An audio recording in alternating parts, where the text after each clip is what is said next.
gotta seal away some of your power. Trust me, you will feel better. Alright. They said with a stiff, robotic voice. I have come up with a name as well. Oh? What is it? Elysium was a bit excited about what name they picked. I have picked the name Veldanava. The stories you told have inspired me. Well, I'm glad I can help. So, shall we get started? Oh, before we start, do you wish for a place within my... You don't need to concern yourself with me. I am just a vagabond, traveling and learning. Besides, this is your world. I should not have a part in it. Very well. Veldanava then made themselves a plain body. Elysium helped the newly named creator god, Veldanava, start their world. He even met gods who didn't have enough time. This world certainly is something, Elysium said upon a bluish cloud. Thanks for gifting me a piece of your ride, mate Rhea. Ort will be happy about that. Flying next to him was the supreme god of this world. He was a young-looking man with dark, spiky brown hair kept in a low ponytail. He had a grey joggery and jeans. I thought I said you could just call me Jin. He said this while riding on his white cloud. I am surprised you made that cloud even better than my own. And again sorry for accidentally damaging it, our spar went a little too far. It's fine, really. Things like these happen. As for the cloud making, well, I am a god of skies, thunder, lightning, and more stuff, that's too long to say. Anyway, thanks for letting me help and test out my device. He nods with a bright smile. Not at all. I learned a great deal from you as well. I have a better grasp and use of what I can really do. You really do live up to the name of Alakitesvara. I think that's too much of a grand title for me, I'm a bit undeserving of it. Then you will grow into it. You have the observation thing down. You even helped many civilizations as we traveled together. Yes. There is one world I wish I could find. Your home world, right? The world you were first born into. Yes. It's like trying to find a specific needle in a haystack full of infinite near-identical needles. One day you will find it. I know you. Whoosh. A blue flame covered Elysium. Oh. Elysium looked at his hands and body to find he was engulfed in the blue flame. Well, speak of the devil. Something came up. Jin asked. Yet. My journey has finally come to an unexpected end for now. My wives and children are waiting. He stands up with a warm, bright smile. May we meet again, Jin Mori. He extends his hand. Jin stands up as well and shakes his hand. Until next time, my good friend. He smiles as brightly as Elysium before they return their hands back to their sides. The bluish cloud enters Elysium's mantle as it wraps around him. Do try and be in your adoptive kid's life, by the way. They don't stay kids for long. With his final words, Elysium hurries back to the world he calls home. Jin closes his eyes for a while before opening them back again. You are right. He then takes out an odd device. But there is still work to be done, and with your help, I can spend more time with them. He then takes off at blinding speed. Blink. Elysium opens his eyes from the sea his mortal self died in. Oh. I guess I popped out here with all my spilled blood. After so long, I can't wait. Oh, I should make an appearance. The world has gone out of its way to greet me. He made himself an adequate body to leave the sea and step upon land. Volume 4 Quest 372.74 Go Your Strength, Paradise Needs Its Gardener. Soon after he left the master bedroom of the Moonlight Tower, Elysium arrived at his mortal tomb. Tap. Tap. He walked inside it and held out his hand. A nice tomb. I didn't get a good look before. He held his hand out, and green, cloud-shaped flowers filled the coffin. This is not your resting place. I will bury you myself, my mortal self. He closed the casket and sealed the doors of the tomb. Walking down the path to the end, he saw they didn't add his time in the Chaos Desert. That needs to be correct. He then disappears again. He then appeared where the black dragon was slain. He looks on as several adventurers were still dismantling the dragon in its humanoid form. Come on. We have been at it for. You all may leave now. Hey? Who said? The dwarf turned to see him. The dwarf and, subsequently all the other adventurers looked at Elysium not with fear but with unreasoned trust and faith. They looked at him with more reverence than their own gods. Take this. His veil then spits out a mountain of gold coins. This will do you better than trying to take something you are unable to. The dwarf looked at the other adventurers and shrugged. Can you give us more? The dwarf feared he would get smited for his greed. Hold out your hands. Elysium was a bit impressed that this dwarf had the balls to say that. All of you. The dwarf and every other adventurer held out their hands. Swish. Elysium's veil went over all of them, and a massive magic stone was in their hands. The quality was apparent to all of them. All of their eyes widen. There. Ask again and you will know the price for those who are too greedy. Elysium barely even glared at the dwarf before his attitude quickly changed. All right boys. Pack it up. We're going home. The dwarf shouted. They all quickly got their stuff and got going. Elysium looks at the body and finds it decomposing slowly. The smell alone is horrible. It seems the flame has slowly turned you close to an actual animal. No matter. You will be put to work, Black Dragon. He held out his hand, and his shadow swallowed the whole body. Once it was fully swallowed, Elysium created the story of Cirrus' time in the desert on the scale of the Black Dragon, and with a motion of his hand, it disappeared. The scale then reappeared at the front of the path to Cirrus' tomb. I've been getting better and teleporting. He disappeared again. Elysium then reappeared before the first floor of the dungeon. Walking down the set of stairs, he enters the first floor, where he places his hand on the wall and closes his eyes. I am sorry, Typhon. Makia has taken you over. Rumble. The floor slightly rumbles. I know. But the promise you made long ago with the gods has changed with the current change in developments. For one, your niece has usurped your power. Rumble. Do not get mad at me for stating the obvious. Don't you wish to finally sleep? To rest knowing that your children, the Xeno, who was a scream for help, will be fine even after you're gone? I will assure you that their existence will continue. So, shall we undergo a new promise? For our children. Rumble. Thank you. They went over the finer details of it all and established the conditions for the new promise to be made. Thank you again, Typhon. Elysium then vanishes again. He reappeared at the beach where Cirrus left. I should keep things listed so I don't go back and forth. You are enjoying your newfound powers in Elysia, hey? Pronthoss said inside of him. I am a bit scattered brain at the moment. He walked down the seashore and knelt. He phased through the sand and then held his arm out. There. Got you. In his hands was a locket with a roughed-up charm tied to it. It had washed ashore and hidden under the sands. A bit dinged up, but nothing that can't be fixed. Elysium stares at it for a second and sighs. He says nothing as he stores it. He disappeared again on the beach to find the foot-shaped spots where life grew, the footsteps of spring left behind by Cirrus. Spring-licked feet, hey? Do you think it was a subconscious thing why I have that? He asked Pronthoss. A god's appearance and abilities take whatever form you wish, be it of your thoughts, your attributes, or even your subconscious. Albeit you are probably the first god who has their manifestation take such forms because you had a subconscious. I see. Is that also why I can change my appearance more easily than the other gods? Elysium began to follow the footprints left behind. Have we not had this discussion before? I swear we have in our eons in heaven traveling through the conceptual rings. Probably. We could have also just forgotten it. I took a few hits from Azura, Sun Wukong, and Shiva. God, those three are scary to fight. You can't complain about Azura or Sun Wukong, you were staying and learning from them both. Shiva is the one who found you and wished to fight you.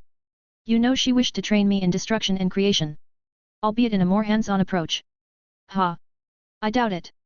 Even a good chunk of the Indian pantheon got in on it, and it turned into a giant mosh pit of fighting. It's fine. No one got killed. Barley.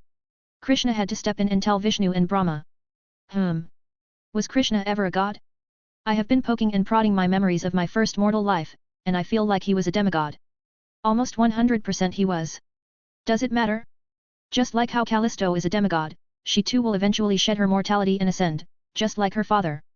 I would prefer if she kept her humanity. I know. It pains you, but it is her choice. That is what matters. That is what Cirrus gave her the choice to pick whatever path she seeks. Even if her nature will lead her down that same or even similar road, she is the captain of her fate. And so too will you lay to rest the old captain who once captained that ship you're sailing in. Yet. I am. By the way, that fight with the Indian Pathian was nothing compared to the other stuff we got ourselves into. I rather forget those events.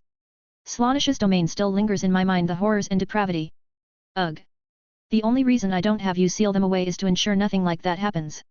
Yeah, but it was fun when we, along with Kern, went on a little campaign that led to a massive brawl between those four gods. Hell, I think a fifth one showed up.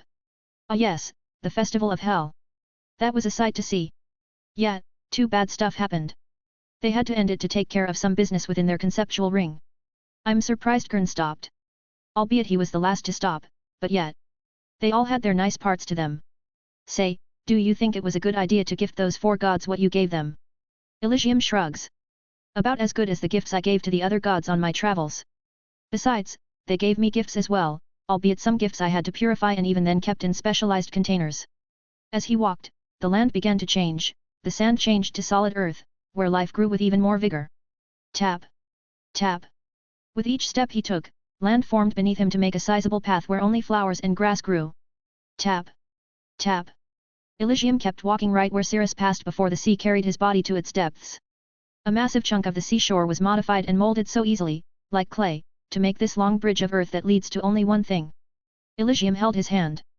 A large patch of earth formed. May you rest, Cirrus Zephyr. From the air, a skeleton formed. Layer after layer of bodily functions was added in, and soon enough, he made a body of his mortal life, scars and all. He then dressed him in his funeral attire. The earth opens itself to receive this body.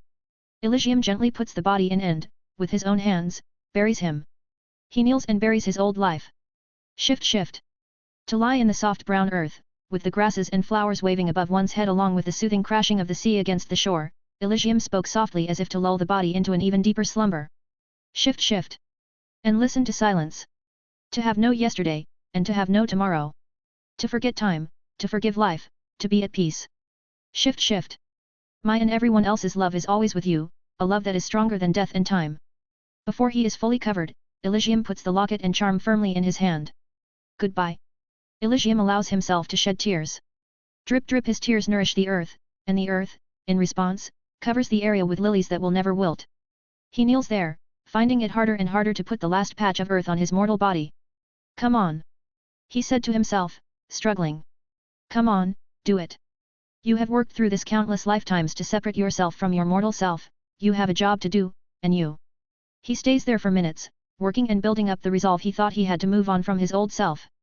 Looking at his face, surrounded by dirt, breaks his heart more than he imagined. Fuck. He holds his palm up in another charm and locket form. The only difference between the copy and the original was that the copy was in perfect condition. Elysium digs through the soil and takes back the old charm and locket, giving him instead the copy. Do not judge me. I am not, Pronthos spoke softly. They are the reason you became the greater sum of all your alternative selves. They are the reason you threw away an easy path where the only thing you had to do was obey the gods, and everything would have turned out fine for you. Instead, you picked a pathway that was way worse and came out of it better. You left with a heart greater than many. Besides, he still lives inside you, the roots Cirrus laid are well preserved, so make sure you protect those precious to him. Yet. This is my price for stealing from him. The last thread between Elysium and Cirrus remained. The charm and locket contain the life, work, suffering, love, and bonds inherent to the original Cirrus. Shift. He fully buries Cirrus, and a sense of peace washes over him. He holds the locket and charms it preciously. He only did one thing to it, made it so it could never degrade with time. It will remain with him to the very end. Elysium gets back on his feet, and his veil swipes across the area to leave behind a scale of the black dragon to serve as the tombstone. Engraved on it, it reads. Here lies Cirrus Zephyr, son of Nephili Kutaisi. A loving husband, father, friend, lord, and hero. May he be at peace till the end of time. Embedded right on top of the tombstone was a copy of White Knight. It holds no other value besides aesthetics. This time for real. He puts his hands together in a Buddhist prayer. Goodbye, Alcides. He puts his hands by his side, turns, and walks away through the small field of lilies and onto a path of flowers. Whoosh. A gentle breeze comes and brushes Elysium's back. The sea wind, laced with the comforting smell of the lilies, reached him. A bittersweet memory resurfaces, yet he does not look back. Flap. Flap. The red piece of cloth flutters in the wind. Elysium stops for a moment. Goodbye. Cirrus. He resumed walking with some struggle staining his voice. He takes a few more steps before disappearing. The grave end, subsequently the area will never have a storm. The planet dared not desecrate the place where its god shed his first tears. A holy land. The location would eventually be discovered a few years later, and a small community began to develop in the area as a sort of tourism or vacation spot for its warm and consistent weather and, of course, the location where many would travel to see the grave at the end of the world. Volume 4 Quest 373 Prettiest Girl at the Ball. Traveling north were Ai, Artemis, Malayan, and Ryuwu. They travel with great speed and urgency, arriving at Dragon Valley within 3 days of non-stop travel. When they arrived, they found a field of green, cloud-shaped flowers with a torii gate before the descent down to Dragon Valley. Mist layered the area, giving it a mystic feel and look. This place, Artemis said. I feel at peace, yet on edge, Ai said. I can feel eyes on me, Ryuwu said. 2 people are watching us, Malayan said. They slowly approach the torii gate, leaving behind their horses. As they get closer, 2 people appear by the gate, both wearing elegant helmets with animal designs and light knight's armor. One of the people was a rather tall man with a ram design, while the small one had a lion-looking one. Both of their helmets hid all of their facial features. What brings a goddess, a renard, a dark, and a light elf here, said the one with the lion helmet. Their voices were a bit distorted but still clear enough to understand them. And who are you two? Asked Artemis. We came to see our husband. Ooh, said the one with the ram helmet. So you were the king's wives when he was immortal, hey? I can see he picked some spitfires, hey? Isn't that right, Leo? He turned to the small one. You two? Artemis looked at them closely. You both are spirits. Oh, as expected from the goddess of the hunt. Yes, we are the king's spirits.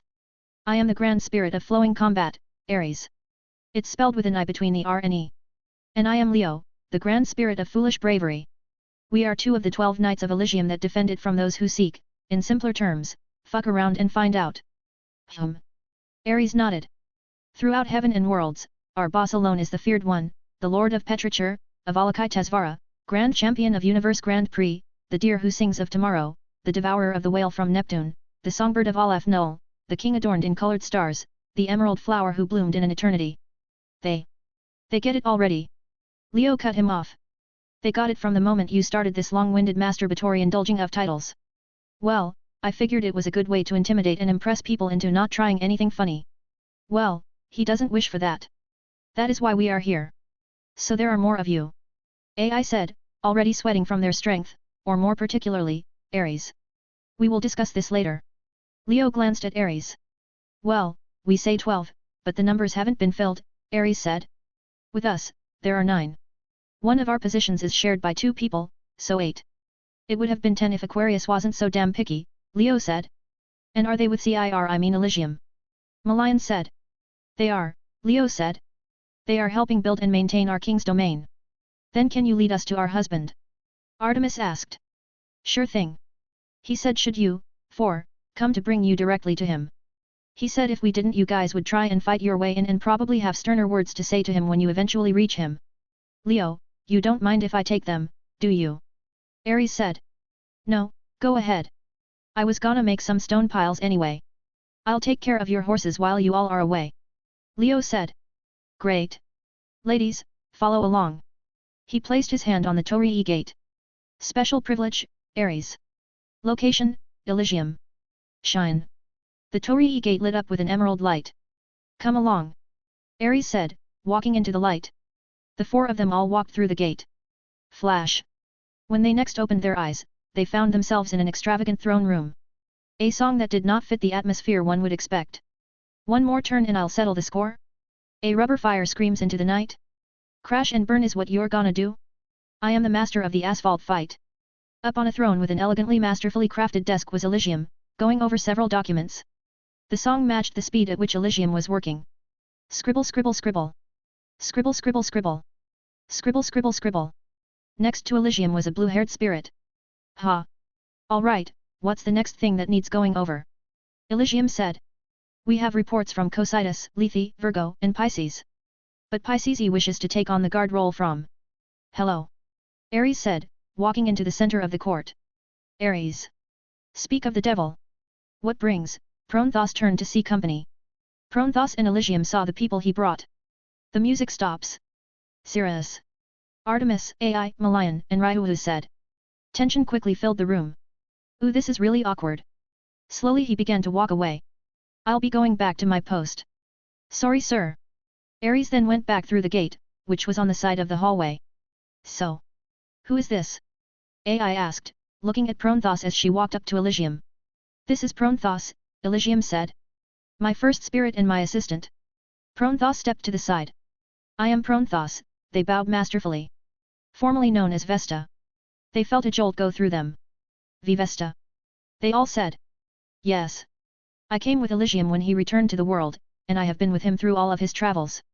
Elysium, I will go and take my break now. All right. Elysium nodded, exchanging a glance with her. I will call you when we can return to work. She said, walking past them into another Torii gate. Special privilege, Pronthos. Location, Acheron Lake. A blue and green light lit up, and she walked through it before dimming. So serious. Artemis walked up to his table and slammed her hands on the table. Mind telling me why you just up and left like that? I thought you would stay in Orario. About that, I will not be staying in Orario. I will never step a single foot in Orario until next year. What? Why? I said. It is my self-imposed rule. If I stayed in Orario I would be chained to my past life's responsibility. And as the god of Gakai, or now Elysia, I cannot focus on one place. That and I cannot create my domain in Orario with the dungeon and all. As for calling me Cirrus, well, I am fine with you calling me that if it makes it easier for you. He said not happy about it but did not exactly dislike it. Then does that extend to our marriage? I shouted. They could see the regret on his face. The stars on his clothing turned orange and blue. I would love to say yes, but nothing. I came up to him and grabbed his collar. You are still Cirrus. Even if you call yourself Elysium you are my husband. My first love. My best friend. My everything. She shouted with tears in her eyes. You, she said, placing her head against his. You are my everything. I don't want to lose you again. The day you disappeared, the day you fought poison to the bitter end. The day you walked into the sea and let fate take you.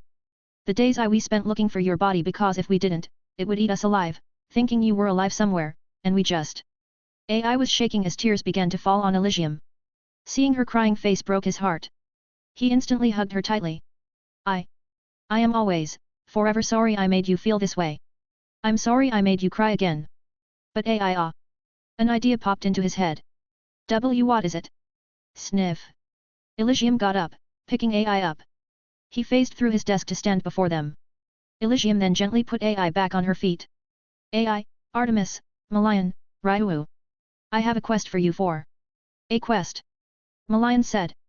Cirrus, do not try and avoid this conversation. Artemis shouted. I am not. I am hitting two birds with one stone. So wives of Cirrus Zephyr. I will grant you a great honor. He said it as bravely and confidently as he could. To the mortals AI Zephyr. Malayan Doc Zephyr. Ryu Lion Zephyr. My quest is this, reach level 9 and pass my trail. Your reward? Godhood and the great privilege of being my first wife. What? They all shouted. But I am your first wife. Artemis said. And what of my quest? Well, for you, Artemis I have some questions. For one, what do you plan on doing? What do you mean by what I plan on doing? I mean, you have three choices.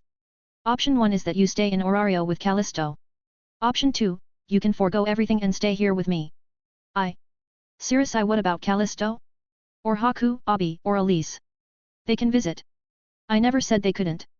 And if I am not mistaken, Astria is currently taking care of them. Artemis's eyes widen. Do I have choices? Elysium nods. Your third choice is simple. Combat, you must fight Ryu, or Malayan for your place as first wife.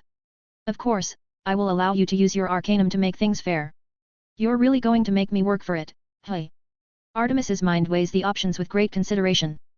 But Artemis glances at the other three, and they are ready to take her on. No fighting just yet. Elysium calmed the situation. I know I am a pretty prize, the prettiest gal at the ball, one might say.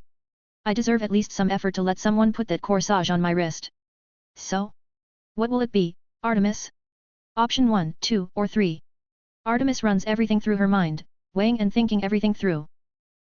Artemis pulled her lips back to make a stern and assured look. Choose option 2. You sure? You will have to leave behind everything up on the surface. Everything? But what of the familia that we built up? Everyone who has been. I am a selfish god, Artemis, Elysium said sternly. You can live with me here or you can stay in Orario, but that would mean you will have to keep traveling back and forth. Not very useful when you're the head of a large familia that has just lost its strongest pillar. Artemis was weighing it again. She did not think he would go to that extent. On the one hand, I can be with him and not worry about every little thing. I could spend days with him in leisure, by ourselves, with no one or thing to interrupt us. On the other hand, I will be leaving everything we built together. All the work and people, Rithusa, Kale, Lant. What would they think? What would they say? She keeps thinking. What of Callisto? Callisto. Everyone looked at Artemis and they could all see she was really struggling to choose. Cirrus, would I be able to speak with Callisto and the Familia? Of course. Simply because I cannot step foot in Orario doesn't mean you have to. Then I will go with options 2 and 3. Hoh Elysium smirked. You only had to pick one. There was nothing to stop me from picking 2 or even all of them. I am a bit selfish as well. She gave him a prideful smile. Had. Elysium couldn't help but smile at her cheekiness and the need to overcome challenges. Then why the 2 that would take you from Callisto? I would think that you would spend as much time with her as you can now, with no reservations or playing coy that she is your blood. Because of 2 things. Artemis steps forward. My love for you and Nox is there for her to watch over her. I know full well she will not break your request for her. You even gifted her White Knight and even put fear into all who would see her for what she could give them. I see. Well, if you end up regretting it, it will be of your own choice. Elysium looked to Ai, Ryu, and Malayan. Well, what of you all? Can you really not return to Orario? Ryu asked. The kids will miss you. They are welcome to come and visit me on their birthdays. I am ashamed. I will not see them every day as I would like, but building and getting a reincarnation cycle up and running is very, very difficult. But I will say on one of their birthdays that I will come to visit if they are unable to come here. I would rather spend the one day I gave myself to visit on their special day. Then I want to take the trial right now. Ai said, stepping forward. Elysium looked at her with an unsurprised look. You know I said level 9, right? My strength is enough to rival a level 9. She said it with a determined face. Ai, as much as I love you, taking on the trail right now is, well, I suggest you reach level 9. I will not be making exceptions, even to you. Cirrus, I want to take it. She was even more determined. Not till you're level 9. Goodbye, and if you come here again, I will send you away. Wait, what? Snap? Ai instantly vanished. Where did you send her? Ryu was surprised by Ai's disappearance. Orario. Ha. Fuck. He scratched his head in frustration. I didn't want to do that. It slipped my mind how much of a battle junkie she is. Can she really not take the trial? Malayan asked. Not like she couldn't, but being at level 9 will give you a far, far higher chance to pass it. After all, you will be facing me as a level 10. Do you think you can beat me when you are not at your peak? Both Ryu and Malayan fully understood how far they were in terms of strength to him. I understand, Ryu said. But Ai will pay you back for just teleporting her so suddenly. Yeah, I know. If anything, it should motivate her to reach level 9. Cirrus, can you return me as well? Artemis asked. I can't let Ai get the head start. Of course. You were always one to be competitive. I'll drop you off right at the front doors. I hope to see you or Ai soon. Snap. And like that, she was gone. So, Malayan looked at Ryu. It seems we won't be able to be the first wife, hey. It seems not, but we didn't care for such a position, Ryu replied. Very true. So Cirrus, you don't mind if we spend the night here, do you? Not at all, just hold on a second, Elysium said happily. The stars on his clothes turned a nice shade of pink. Gemini. Can you tell Proanthos I can get back to work? Oh, and sorry, but I still have work to finish. They both chuckled a bit. Even when you became a god, you are still overworked, hey. Ryu said, walking up to him and fixing his clothes. Oh, this is really soft. While adjusting his clothes she caught a very slight movement of his clothes. Is his clothes alive? It reminded her a bit of Fafnir. What can I say? I know how to pick him. Gemini, could you show them around the place? Tap. Tap. Tap. The two of them turned to see, at the far end of the throne room, another knight. He was sleeping by the large staircase during their whole conversation. Unlike the first 2 knights, this knight had a black and white mask. He had a simple black and white fur coat with elegant silver gauntlets. They could see his grey hair, wolf ears, and tail. Gemini. Malayan said. Yes, yes, that's my name. Yawn. He had a lax attitude. Sorry. The boss lets me sleep while on the job. Alright, follow me. Reflection, Gemini. As he walked towards them, 3 versions of himself appeared. The versions of himself were the same, but their mask and coat were now a single color of black or white. One version walked to the side where Prothos took it and left through it. Oh, are you also a grand spirit? Asked Ryu, walking back to Malayan's side. I am. Gemini is my name, Grand Spirit of Loyal Onslaught. Now if you follow one of me, I will show you around the place. Thank you, Gemini. I still have work to do, Elysium said. When will you finish? Ryu asked. Not for a while. From the Torii gate, a bolt of lightning entered. Crack. Flash. Prothos appeared right next to Elysium. Sir. Should I inform Leo and Aries that they will be staying the night? Gemini asked. Yes. I will get started on working on the reports. Back in Orario. Moonlight Tower's master bedroom. So it's a race against time, hey? AI said, having gotten her gear. It seems it will be, Artemis said. You better not try to skip out on updating my status. Of course not. You just need to do it before I leave. Astria said in the room. So why did you call me Artemis? Astria, I brought you here to HMM. AI covered her mouth and picked her up. Alright, well, I'll be off. Tell Haku I love him. She said, jumping off the balcony with Artemis in hand. You jerk. She shouted as they both fell down the tower. Astria watched as they fell. Phew. What a couple of peas in a pod they are. Astria couldn't be more happy they were her daughters-in-law. Volume 4 Quest 373.5 Elysium's Collection. Following Gemini, Malayan was amazed by all the paintings decorating the halls. Ooh. Did my husband paint these? She came up with a painting. He was never a painter, but could he possibly improve when he ascended to godhood? Nope, boss said these were recreated from his memory. But he did collect a good amount on his travels. The paintings, in particular, were famed works of art from Elysium's past. Sadly, Elysium felt disappointed in them as they lacked the textures of the brush strokes of the originals. Even using his powers to replicate it down to its brush strokes, it was still not right in his eyes. Each time he would look at them he only saw them as cheap copies. I see, Malayan said, touching them. Her artistic spirit quickly plummeted upon noticing they were as smooth as the ground. Tell me, her mood dropped. Does he like these copies more than the art he collected? No. As for the art he collected, he put them all somewhere else. He would have decorated them through his halls, but Prothos said he wanted the art of his home world to be what paints his home. I see, Malayan smiles and remembers these copied paintings. Can I see the art he did collect? Sure thing. This place has several rooms. Boss said it was something, dimensionally transcendental, or something. You mentioned his travels. Does that mean these paintings are from other worlds, correct? That's right. He had quite a vast collection. I'm sure you would enjoy it. Malayan followed Gemini to a decadent door. They engraved it with such detail that it was a work of art in itself. This is the boss's collection, Gemini said. A spirit takes watch over it and maintains it. They are very serious and careful about it. Do they love their job so much? No, it's because most of the items the boss got are very dangerous or delicate. So she takes it seriously.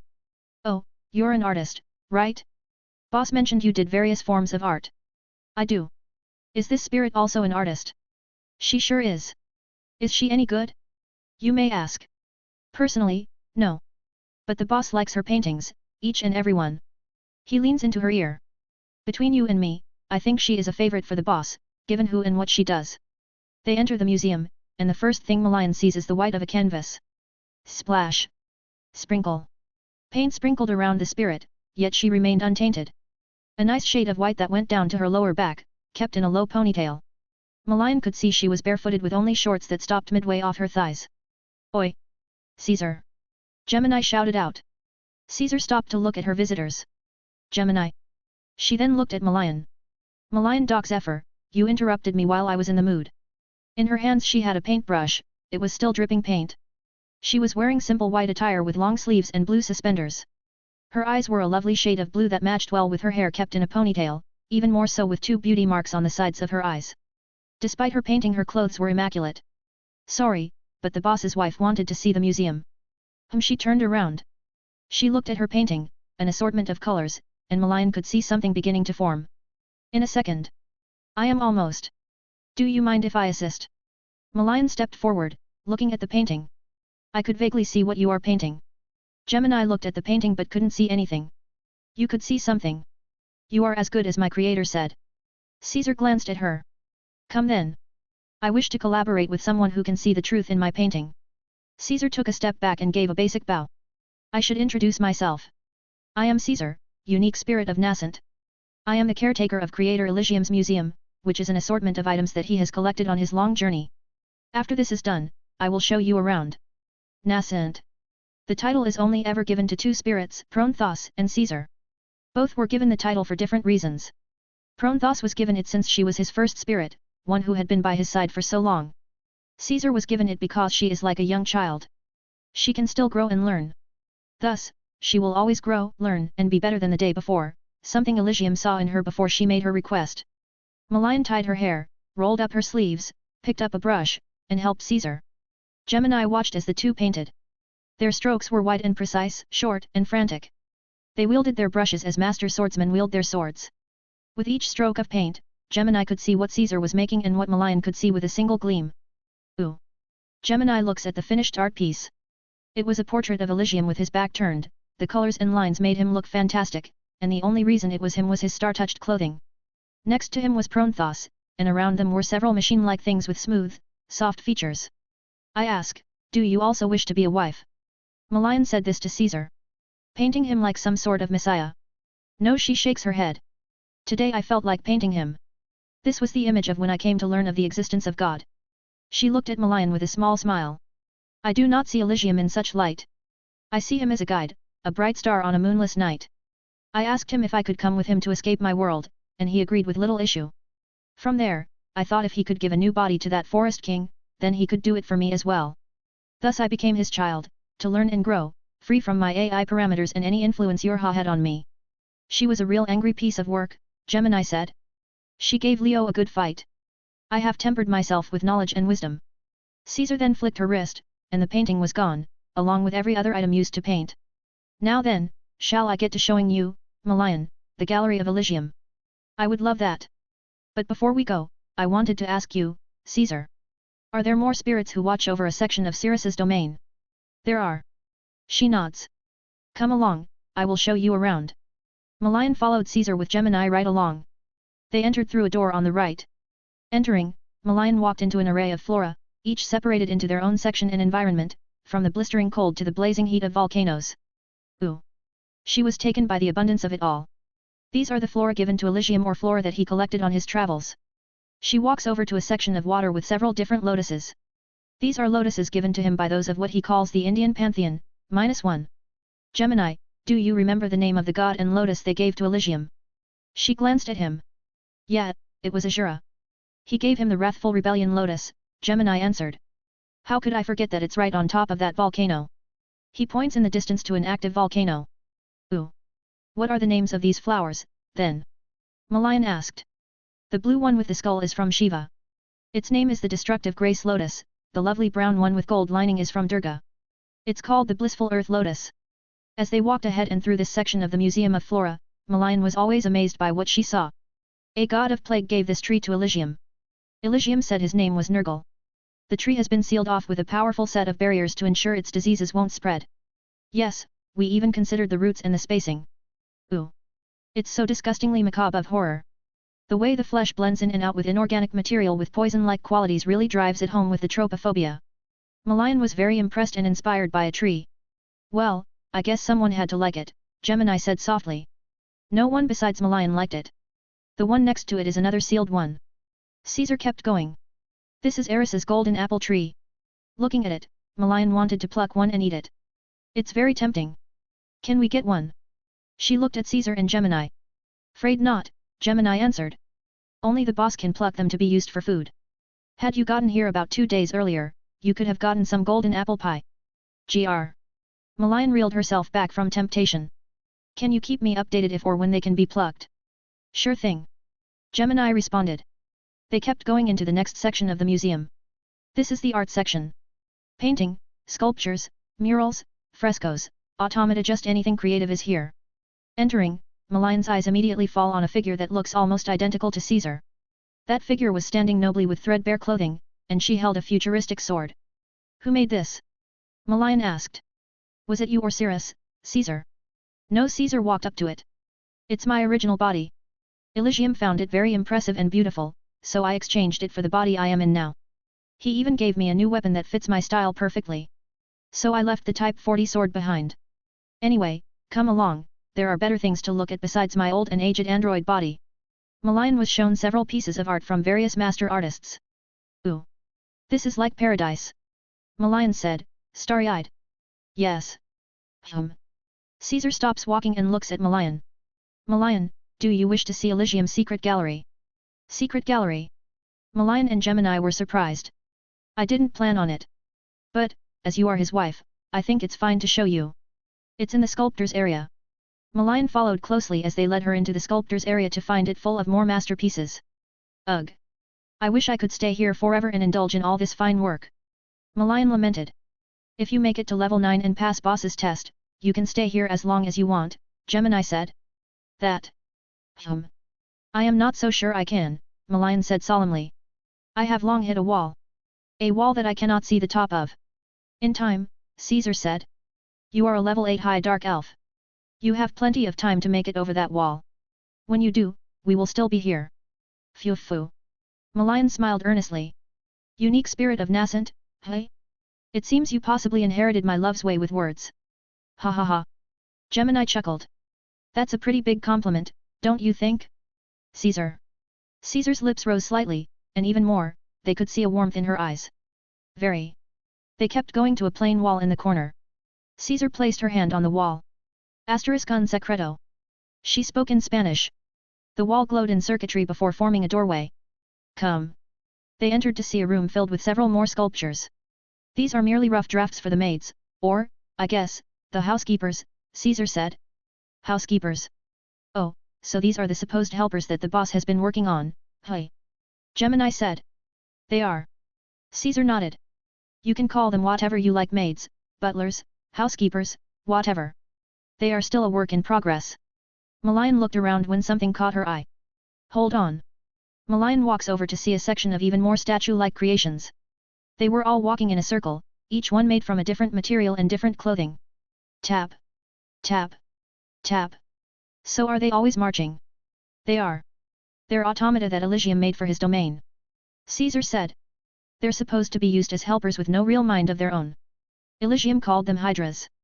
Is he still working on them? Given how busy the boss is, I am sure he barely has any unless he puts off vast amounts of work, Gemini said. Are there any more unfinished works, Caesar? Malayan looked at her.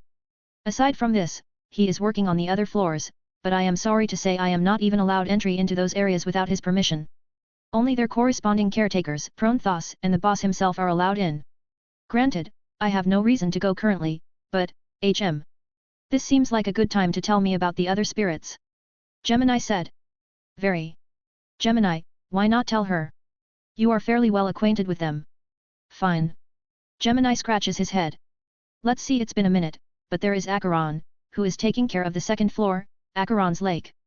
Cocytus, who is in charge of running the Cocytus Shire, Phlegethon, who runs the Phlegethon meadow, and lastly, Lethe, who runs the Lethe forest, which is actually a floor above. What is it like? Malayan said. Misty and scary. What about the other floors? Well, I can't say much. I mean, from the looks of the spirits themselves, I would say Acheron is the most normal one. And Cirrus made them all? Do they refer to him as different as you two? Yes. They refer to him in some form or fashion of their choosing. I call him boss, Caesar calls him Elysium, but say like Karen calls him father. Karen. Ah yes, they are another grand spirit. They aren't in the boss's domain. Currently, they should be gathering souls. They are a very quiet person. Caesar thinks about them. The seldom times they come here, they sit while eating something or read in silence before returning to work. By gathering souls, you don't mean killing them, right? Malayan said, wanting some clarity. Of course not, possibly. Gemini said, unsure of the methods they use. I am not familiar with their work. The few times I met them, they had delivered a few souls to help test the floors. Ah, I see. Can I mess with these automata? Oh, does that bother you, Caesar? Not at all. These automata have no essence in them. They work off simple mechanics and not complex algometric parameters. So, by all means, Elysium nor I have any issues. Oh, there is another area he made. Caesar said, walking to the right. Malayan followed her to find a room in the corner. What is this place? Elysium's special room. He made it when he was feeling a bit sad. Take a look. Malayan opens the door to the room to see her and the rest of the family. Ooh. She looks at the sculptor Elysium made of Ai, Artemis, Malayan, Ryuu, Hakushika, Callisto, Oberon, and Elise, with Nox, Circe, Hecton, and Fafnir, and even Lenoa, Fals, Astrea, and Auranos. Malayan walked around to see several more sculptures. She saw one of her and Oberon, one of Artemis and Callisto, and one of Ryuu and Elise. There are so many of them in different situations. Seeing all this really hammered in how much he missed them and how lonely he was. One sculpture caught her eye, tucked away in the far back. She walked towards it to see a woman over a basket with a baby inside. Malayan got onto the floor to see the woman's face. Oh. It's you, Nephili. Ah. So that was who she was. Caesar nodded. Oh, I wanna see. Gemini laid down as well to see Nephili. Oh. Gemini and Malayan could see the emotion on Nephili's face. It ached in their chests, it pained them so that if they kept looking, tears would drip down. Boss must have been in a particularly bad mood when he made it. Gemini gets up.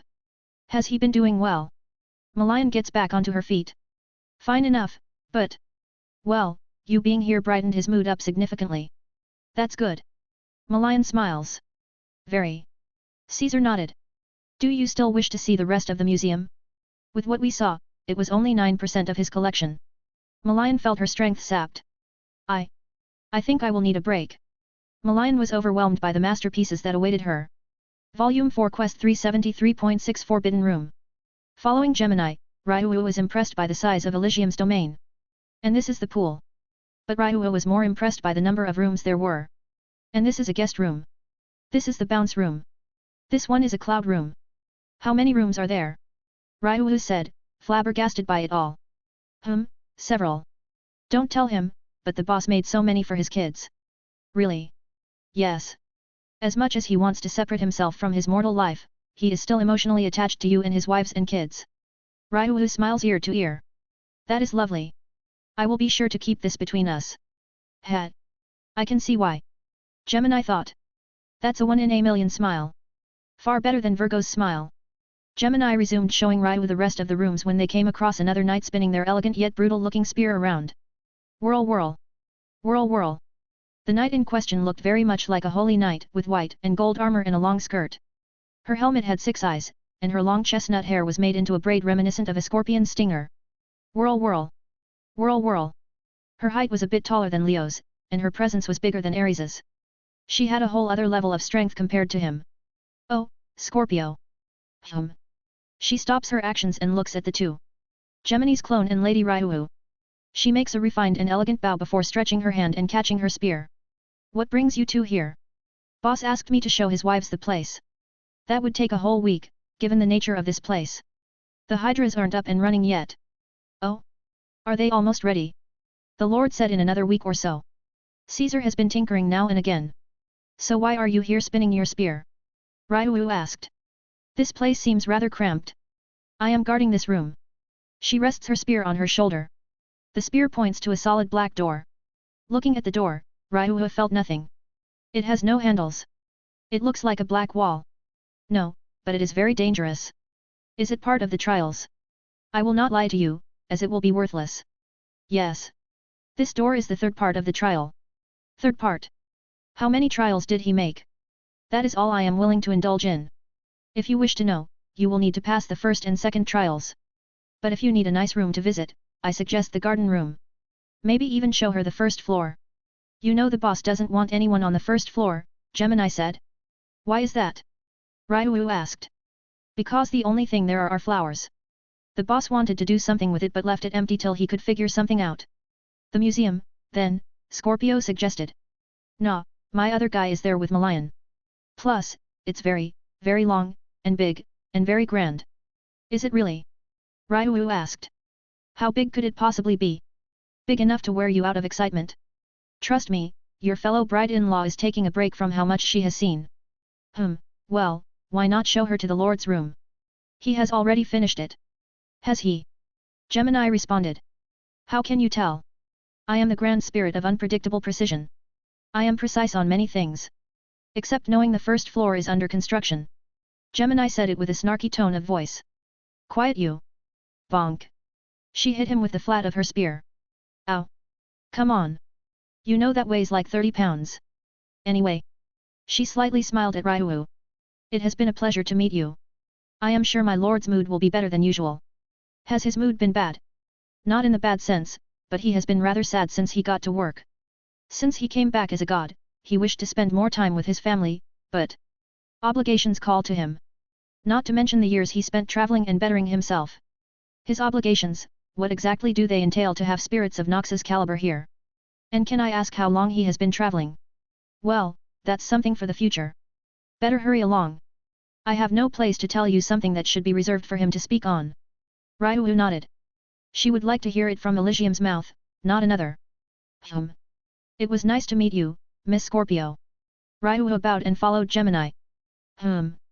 Scorpio watched as Ryu left with Gemini. My, what a total shift. Your next life, Ryuulu, is certainly something. I think I prefer Ryu over you. Second floor, Acheron Lake. Sitting on a rock was a green-haired, pointy-eared beauty wearing a very sophisticated, detailed helmet that covered all but her mouth. Her attire was a mix of a knight and a bard, with very few metal pieces of armor on her and more fabric. Her overall appearance was green, brown, and gold, with a small cape with a cloud pattern. Echo. That's a first. Are you getting sick? Virgo, said a spirit. I don't think so. Oh, can you create a waterfall people could walk under? It can be so romantic and peaceful, Acheron. No problem, said the spirit, Acheron. Terrain command. Elysium Acheron. He raised his hand, and the land moved, and sure enough, a waterfall formed.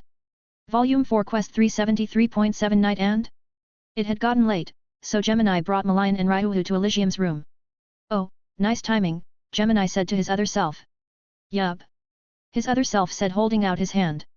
The two of them held out their hands, and the moment they did, they became whole again. Their memories entwined and he knew how it went for both of his guests. Had he put in more magic in his clones they would know exactly what the other was feeling, seeing, and thinking. All right. This is your stop. I will be going back to my post. Boss's room is just up there. He pointed to a door that was up a flight of stairs. Thank you for showing us around, Ryu said. Yes, you were a reliable guide. Malign nodded. Hey, don't mention it. Actually, do mention it to the boss. I want the outdoor post. He said it, smirking. See ya around. He then turned around and left, waving them goodbye. Malign and Ryu began to walk up the stairs. The stairs to Elysium's own room were simple stone engraved with exquisite floral and geometrical patterns. The walls at the sides had various banners, flags, and tapestries woven with various skills. Despite that each and every one that hung had so much put into it, the two elves with their keen eyes saw some of the articles hanging had sprinkles or a splash of blood or some other liquid, others were worn out. He must have gone on so many adventures. Malign said. And so many stories. I hope there were more good than bad. Ryu added. Why do you think he put them here? He could have spread the around with the other artworks around. For one, the art he had displayed around are all fake, a simple touch or studious look would reveal how flat they all are. But that is beside the point, I am sure he wished to place these banners and flags with something authentic or... Malign lips slightly dropped to make a slight frown. I had the same thought. Ryu shook her head with a grim expression. They remind me of the Astria Familia flag I put to serve as the final resting place of. The thought of it ached in her heart even to this day. We can ask him about it later. Malign comforted her with a gentle hand on the shoulder. Ryu lets the emotion linger and it slowly mellowed away. The two kept walking up the stairs. It's not as long as the Familia home, Malign commented. Compared to that, this is rather a brisk walk, Ryu had a light smile. I still remember trying to remember the layout when I moved in. I as well. But it must have worse for you, I have to say it took you only one night with him to get pregnant. Ryu's ears turned red in embarrassment. It was natural for the four wives to have a sort of meeting every now and again and see how everyone felt, Cirrus at the time was none the wiser. Their conversations ranged from a wide range of topics, one of which the fact that Ryu was the easiest to get knocked up and the other three lightly teased her about it. At least I had those shoes Cirrus made for me, they certainly helped with weight and balance. Say, do you remember those days where the kids would play hide and seek when Art wasn't around? Oof. Malign immediately got a headache. That damn Callisto, just like her mother. She knows every square inch of the tower and even the secret tunnels in case of emergencies. Ugh. It took us 4 hours to find them. Phew.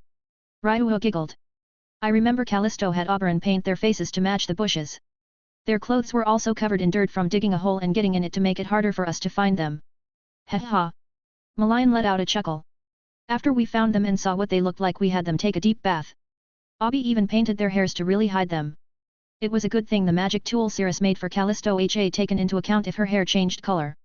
When they reached the top of the elegantly engraved door, they opened it to find the room littered with empty bottles of alcohol. The bottles were the most eye-catching, but if you ignored them, you would find the room rather fancy-looking, with a wall made of glass, an exquisite bed with a canopy, a fireplace with reclining chairs, and a wall filled with books. So this is what she meant by improving his mood, Raihu said, walking through the bottles.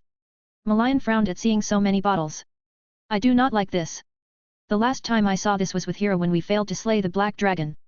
How bad are we talking? Clack. Clack. Malayan sifted through the bottles. Real bad. It was the only time I had ever seen Hira lose her demeanor. By all means, it was her lowest point. Let's clean up. We will talk to him about this. Sure, but, with what and where? They looked around to find nothing to clean the bottles. Let's wait for him to come back. Agreed. They began to look around the room. Malayan walked to the bookshelf to see what was on it, while Raihu walked to the wall of glass to see the throne room. It was a one-sided window. Oh. Raihu could see Elysium working with Prothos right next to him. He was going over paper after paper. He then would stop, and she could see sacred energy radiate from him. He tapped the table, and a wave of circuits expanded onto the table and the ground. He then turned around and smiled before waving at Raihu. It seems he is coming. Oh. Malayan walked over next to her. She could see him stretching before Prothos bowed and took her leave. It still amazes me that he is still working this hard. Yes, there is more we need to talk about than those flags. When Elysium arrives, he finds Raihu waiting for him at the door while Malayan is reading a book by the fire. Cirrus, we need to talk about this. Raihu points to all the bottles. Don't try and lie to us. Malayan glances at him. I have seen Hira like this before. Well, I wasn't going to lie. He said as the bottles began to disappear. Then explain why you are drinking so heavily. Raihu said sternly. Elysium knew that expression. He saw it on Ai and Artemis. I was drinking to numb my pain. Pain? From what? I told you how I became a god, right? Yet, even after so much, it still lingers. It's pretty hard to get over that. Along with the time adjustment I added to this room, I spent a quiet while here sleeping and just relaxing around before going back to work. Raihu and Malayan's eyes widen a bit. I am sorry for not putting two and two together. You seemed fine, but... Raihu's expression grew sour. I feel ashamed, I didn't notice when I saw the bottles. Also, how far is the degree of time dilation? I am sorry too. That didn't even come to mind. Malayan said. You were always mentally strong. Well, I can't blame you. Trauma in this world is rather, not developed. Elysium flicked a finger, and all the bottles were gone. This is why I tried to improve that to help deal with the abundance of PTSD from the people of Yamato to the adventurers who can't go into the dungeon anymore. But that was just part of it. I spent a long time traveling, so when I got back home, it was agonizing not being with you all after lifetimes. As for the time dilation of my domain in my own room, it's a bit wacky, but just know that you're not going to leave and find it's been days and months. He walks over to his bed and sits down. That's good to know. Malayan nodded. Is there anything we can do? Asked Raihu. Then you don't mind if we spend the night together, right? See Cirrus. Raihu was a bit embarrassed by how forward he was. When did you get right? With so many years in isolation and traveling, you must be deprived of companionship. Malayan said, liking the more forward Elysium. Or more accurately, intimacy. I only have eyes for 4 women, and 2 of them are here. Companionship, Malayan, is fine, I can make do with simply sleeping if that is all you wish. You always did make it into a choice for us rather than a suggestion. Raihu brushed her hair aside and over her ear. With how you are now, I can see why Caesar is so good with her words. Malayan nodded. Would it hurt to be more forward? We do love you. So tell us what you really want. Elysium puts his finger to his chin and ponders. I want to watch as Meadowbrook paints his galaxy-wide work of art, race in the hypermobius velocity of the Han Blue Dragon King's tournament, and feel the speed and camaraderie I had with the other racers. I want another meal at Olaf Null, a restaurant at the heat death of the universe. I want to drink the tears of Amripple again. Then. I want the warmth of a woman, he says, opening his eyes again. He looks at Raihu and Malayan with a smoldering and piercing gaze, tinged with longing. And a cool set of sheets. My head upon their chest, hearing their heartbeat as they hold me. I want to sleep. He remembers when he was a boy, sleeping in his bed with light blankets and a fan blasting at his face as he slept. Yes. I want that. He gave them a light-hearted smile. Malayan and Ryuo looked at one another, they exchanged glances before looking at him. We can do one of those things, Ryuo said. Do you have a bathroom? Malayan asked. We came here as quickly as we could, so we are in need of a shower. Here you go. Snap. A door forms at the corner of the room. Cirrus, I have to ask, but do you take baths? Asked Ryuo, coming up to him and smelling him. You smell the usual as you always do, but a bit stronger. I can literally just snap my fingers, and I would be as clean as a germaphobe. Take off your clothes, Malayan said. You are coming with us. That's right. Just because you can do that doesn't mean you can skip out on baths. Ryuo said it firmly. Besides, how can you skip out on baths? You always loved them. I blame AI, and Yamato's bath culture. Elysium thought. Alright. Who am I to refuse? In the bath, they have a moment of pause to simply enjoy each other's company. It's been a long time since I felt this relaxed, Elysium said. By his sides were Ryuo and Malayan. Ryuo said with her head to his chest, his arm holding her close. Tell us, Cirrus, are you not going to wait for AI, or even art? Malayan said, rubbing his forearm as it was around her. I figure I gave you both the end of the stick with the quest, so I figured I could present to you a peace offering. So you, she said, pressing her breasts up to him. Offered yourself to us. Possibly. They say a god will fulfill a request from those who pray and call upon their names. I did, however, take a lot of consideration to whatever prayer reached my ears while I was traveling. So if we call your name. Ryuo wrapped her arms around Elysium. You will do what we say. Of course. Elysium wraps his arm around her waist. If it's well within reason. Then Malayan leaned in and whispered into his ear. Oh Elysium, give us the best night of our lives? I've missed this. With pleasure. And that was when Elysium indulged in the two elves' desires. Ah! It was a pleasure and experience that only those who have been with a god of love could have experienced. The next morning. Are you sure you don't want to stay another day? Elysium was a bit saddened. As much as we would like to stay longer, we have to return to Orario, Ryuo said, looking as refreshed as one could ever be with flawless skin. Yes, but we will try and see you as much as we can. Malayan also said, looking refreshed with flawless skin. Oh, and I wish to eat a golden apple pie. Oh, you saw Eris's tree, hey? Alright, I'll be sure to keep some stored. Yes. Malayan licked her lips, the temptation those apples gave her still lingered. I hope to see you both again. Elysium nodded. Of course, Cirrus, said Ryuo. But next time it will be with the others, Malayan said. The experience will surely be special. Oh, and before you leave, Ryuo, I have to say something. What is it? Elysium comes up to her and holds her hands. I am sorry. Sorry, that will not be able to reclaim their bodies. Ryuo's eyes widen. Ah. I forgot about that. I forgotten, she clenches her fists tightly, angry to have forgotten them. Ryuo, I can feel the anger you have at yourself for this. But I have faith that you will carry on what I couldn't. As shameful and regretful as I say those words, they are true. Ryuo simmered down, looking into Elysium's eyes, she knew he was sincere. Very well. I will carry on for both of us. But when I am done, I expect you to give them a proper grave on the surface. Of course. Elysium nods his head. Oh yes, can you do me a favor, Cirrus? Ryuo asked, removing her hands and gently holding Elysium's face. Sure. Could you place Gemini on the outside guard post? He did a good job showing me around your domain or well floor. She lightly smiled. He sulked a bit, he thought she was going to give him a kiss. He did a good job with me as well. I even saw some of your projects and statuses. Malayan smirks. Caesar was very kind in showing the pain you hid from your wives. Okay. You saw those. His face turned slightly red. Fine. Gemini will be placed outside. Oh, can you also do me a favor, Ryuo? Elysium put his hands on her shoulders. Sure, what is it? Can you show one of my spirits around Orario? She has been asking me daily to go and explore the world. Is that so? Was it a spirit we met before? No. She is rather different. She is, if I were to put it, similar to Nox. Free-spirited. Very.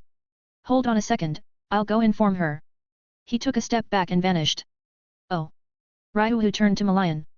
I do not think I will get used to that. A bit later, he returned with the spirit. This is... Hello, she said, cutting him off. I am the spirit king of Spuntails, Virgo. She said while posing dramatically. Malayan and Ryuo stare at Virgo at how extroverted she came off as. Well, she certainly would get along well with Nox, Malayan said. Ryuo looked at Virgo a bit intensely. Why do you feel familiar? Maybe it's because I was made by an image father had in mind. She pats Elysium's shoulder. They all looked at Elysium with suspicious eyes. Father. Ryuo and Malayan said at the same time. What? They can call me anything they wish. It's true, I personally call him my king, while the others call him a combination of lord, boss, leader etc., etc. The only ones who call him father are, well, only two. Virgo confirms. Anyways. Elysium pushed the conversation along. Could you two show her around Orario? I already gave her knowledge on the smaller things like money and common sense. Oh course. She's technically family, right? Malayan said. Thank you. And Virgo, remember to not go down the dungeon unless you are. I know, I know. She nods with excitement. Come on, let's get going. She went and stood next to the two elves. Ha, take care. Snap. And then they were gone. I miss them already. Elysium walks back to his desk when he stops. He closes his eyes and focuses. Ripple. The sound of a droplet hitting the water's surface. So soon. Auranos. He said it sternly. Yes, Elysium. He said it in his booming voice. Has something come up? Yes, rifts are already beginning to form. I say within the next few months. Very well. I will inform the guild of it.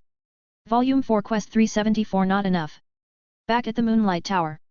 Artemis had gone back up the tower after AI took her down.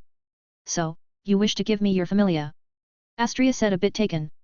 Lady Artemis, are you sure? Said Rethusa. I am. Artemis nodded.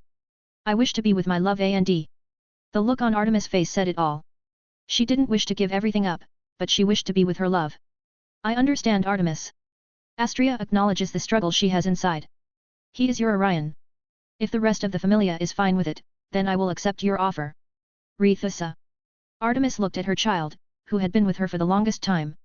I think you should go. Rethusa looked at her goddess. I have known you since I could walk. I have seen you grow from when you were against love, and now you are giving up all of your prestige to be with your love. I am not going to stop you. Thank you so much, Rethusa. Not at all. But there is. Callisto. What are you going to do about her? She is your daughter, I didn't think you would leave her. Yes, the gods have their eyes keenly on her, Astria said. Thankfully, because of you, they are too afraid to come close. Well, you and Elysium. I will speak with her about it. But given her love for her father, I'm sure she would want to come along as well. But regardless of whether I leave her, Cirrus has told me that all of our kids can go and see him, he could also come once a year for one of their birthdays. Suddenly, the door is slammed open. Art. AI shouted, having returned from having Eupheme do maintenance on her sword and gear. Update my status. She said throwing off her top clothes immediately when they entered the room. AI, I am talking with. AI immediately lay on the bed and glanced at her. You said it was a race against time and that you wouldn't skip out on updating my status. Grr, Artemis took off her glove and got 2 sheets of paper. Damn it. We could leave if. No, it's fine, Artemis said, pricking her finger. I see no point in you two leaving. Artemis reluctantly updated her status. Shirakusa AI. LV8.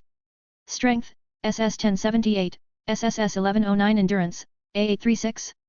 S998. Dexterity, B709. A814 Agility, A855. S991. Magic, E431. C647 Hunter, E. Immunity, F Swordsman, B. A. Initiative, F. E Chain Attack, F. E. Strong Body, H. G Magic Resistance, I. Looking at her status, AI looks at Artemis. You have to tell me I can level up. Fine. You can level up, okay. Beating the Leviathan was enough, okay. Wait a second. Artemis goes and updates her status again. Shirakusa AI. LV9. Strength, I0 Endurance, I0. Dexterity, I0 Agility, I0. Magic I0 Hunter, E. Immunity, F Swordsman, A. Initiative, E Chain Attack, E. Strong Body, G Magic Resistance, I. H. Luck, I. Ooh. I got luck. AI said amazed by the new development ability. Artemis was not pleased. Good for you. But if you go after Cirrus with stats like these, you're going to fail. Tisk. Fine then. A hunter will need their tools. For that, I will be gone for a while. Oh, but first we will need to talk with Haku and then Elise. AI quickly put on her clothes and gear and went down. So where were we? Artemis said, getting back to business. She quickly goes down and slams open Haku's door. Haku. I am back. Haku jumped up in surprise. He looked from his bed to see his mother by the door. Oh, Mom. He said, closing his book. You're back. How did it go with father? Good, good, she said, looking around his room. Where is Meru? She is in her own room. Why did you think she would be in mine? She ignored his question and continued. So anyway, Haku. She went and sat next to him. I will be going away again. For how long? Not too long. I am preparing myself to take on your father's trials. So are you trying to become a god, like Dad? News of Dad's declaration has already spread around like wildfire. Well yes, and I am fighting so I can be his first wife. Haku raised an eyebrow. Aren't you two already married? Well, we are, but... AI tries to find the right set of words to explain it. I guess you can, it's a bit separate. Your father, Cirrus, is not Elysium, and vice versa. His experience to become a god has drastically changed him to levels I can't fathom. Oh, I see. Haku found his heart a bit stained by heartbreak. But seeing his mother so energetic and confident relieved him of any negative feelings. But still. She smiled warmly and earnestly. Deep down, he is still Cirrus, my first love. Though the exterior and interior have changed, their foundations remain the same. Haku felt alleviated, happy that his father was still alive in some form. Happy that his mother still had that light in her eyes. Well, Mom, I want you to really lay into him. Haku smiled brightly. I give it my all. She stood up, pumping her fist. I will see you again, Haku. She leaned forward and kissed his forehead. I always love you, my little boy. And I love you too, Mom. Her next stop was Elisa's room. She would have gone to Oberon, but he had gone to buy some art supplies. Hecton. She said, barging in. She walked in to see Elise playing with Hecton. Hi, Mom. Elise waved at her. Both she and Hecton were having a little tea party. Allow, sweetie. Hecton, can we talk for a bit? Of course. I will be in a second. Okay. Hecton gets up and leaves the room with AI. So what is it that you require, Lady AI? Hecton said. Do you know where Cirrus's gram is? Ah, gram. Yes, it's broken. What? AI's eyes widen in shock. Really? Those things held their own against a divine weapon. I'm afraid so. After the battle, me and Fafnir recovered all the shards of ruby and emerald, and then them collected inside the sheath. He reached into his shadow and took out gram, tightly sealed with cloth. Can it be fixed? AI said as Hecton handed her the broken blade. There is a way, but that has been lost given that gram has been fully broken. So neither Hephaestus nor Freya could fix it. Only one person can repair it. And that is Odin, the god in the frontier. Yup. She groaned loudly. Damn it. All right, I'll go there once I finish something here. Very well. I shall draw up a map for you. Thank you. AI hands gram back over. I will see you in a bit. The next location AI went to was simple, Freya's familiar home. So, said Otter. You wish to do a dungeon rush. The dungeon rush was something made by accident by both Cirrus and AI. It's a game where two high-level adventurers would fight one another while racing down the dungeon. It caught on rather fast within first-class adventures as it further helped give them high-quality excelia and even level up in a few rare cases. It's also very dangerous and primarily lethal to all who aren't first-class adventurers. Yup. So what do you say? I say I am excited to face a fellow level 9. He lightly raised his lips, he was happy. I will get ready. Base of Babel in like 2 hours. He nods. I will see you then. AI then left to go get her gear. 18th floor. Mutter. Mutter. Mutter. Callisto returned from the lower floors, covered in dirt and blood. She was used to the adventure muttering about her, but now there was something else in their eyes. You can't stay here. There were the same eyes of fear and greed your father got when he was around your age. Said Nox to her telepathically in the form of White Knight. But then were we going to sleep? I always slept in the most respectable inns here, but... The gazes were something she didn't really like, as they put her on edge. No worries. Your old man made several hideouts throughout several safe floors of the dungeon. You have the invisibility cloak, right? Of course, you keep telling me to keep one. Good, then head into the woods so you can lose them. Callisto kicked off and went into the woods. Many greedy or shady adventures went after her, but her speed easily outclassed their own. Honestly, how fucking stupid are they?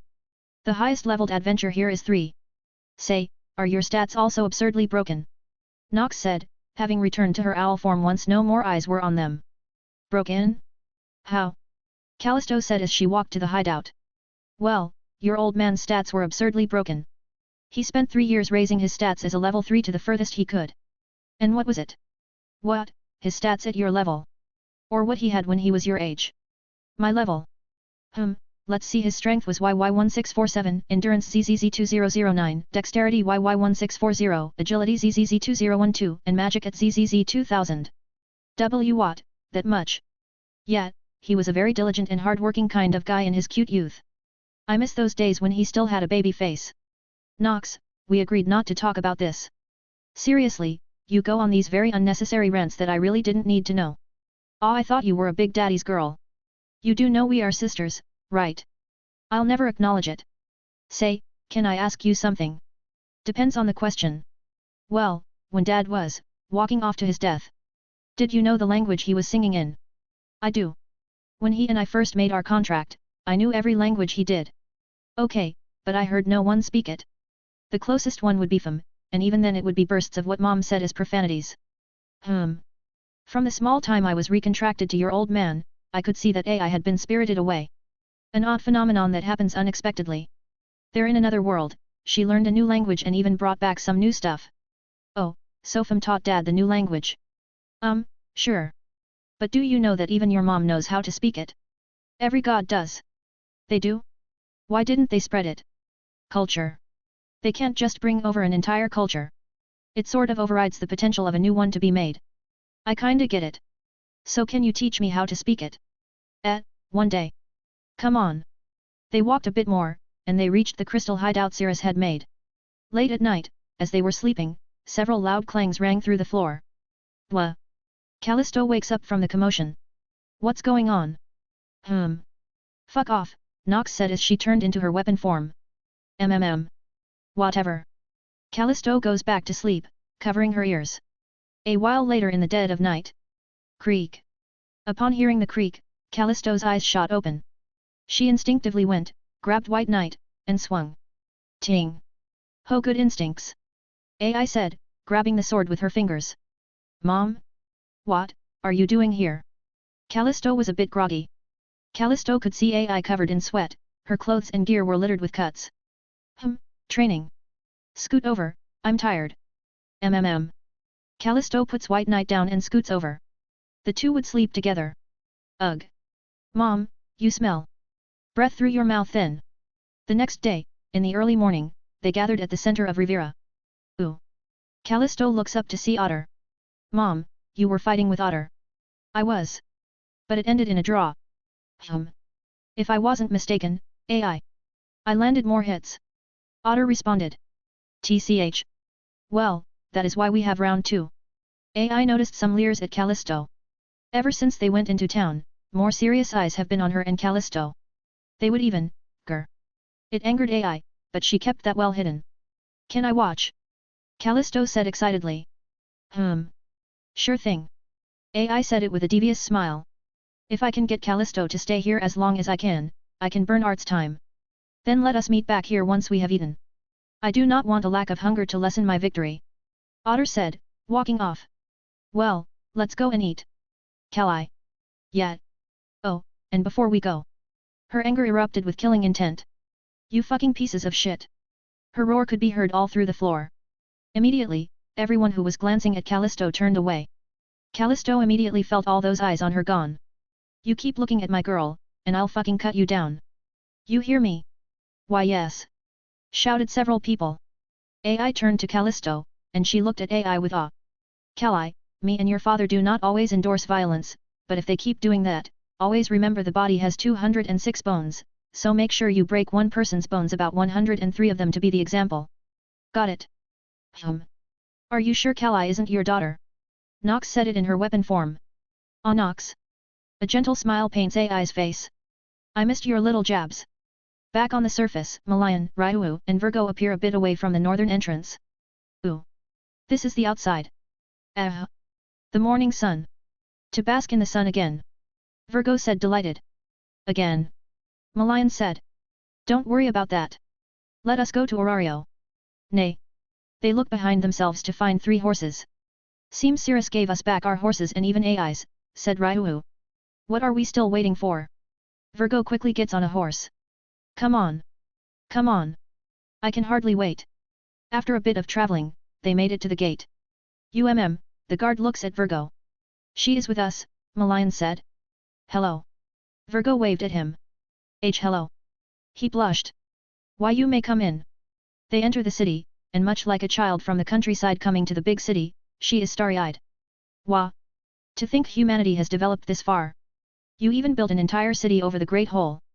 What did Cirrus teach you? Asked Ryu. Well, he didn't so much as teach me, but he sort of just gave me the knowledge. I have been meaning to ask, but when did Cirrus make you? Malayan asked. Ah well, he made me in heaven. He then stored me and the rest of my fellow brothers and sisters inside his space. Or you know his shadow. We would come out now and again, but for the most part, we spent time reading and watching the stuff our Lord had. We would also spend time with him as we traveled world to world gaining various experiences. Ah okay. Yup. So where are we going first? First, we are returning home, Ryu said. From there, we will show you around. Fine by me. I get to see my king's former home. Do not remind us, Ryu said, disheartened. I miss him already. Ha! I miss him already. Malayan said. It seems my king left you wanting more, correct? They all quickly looked at her.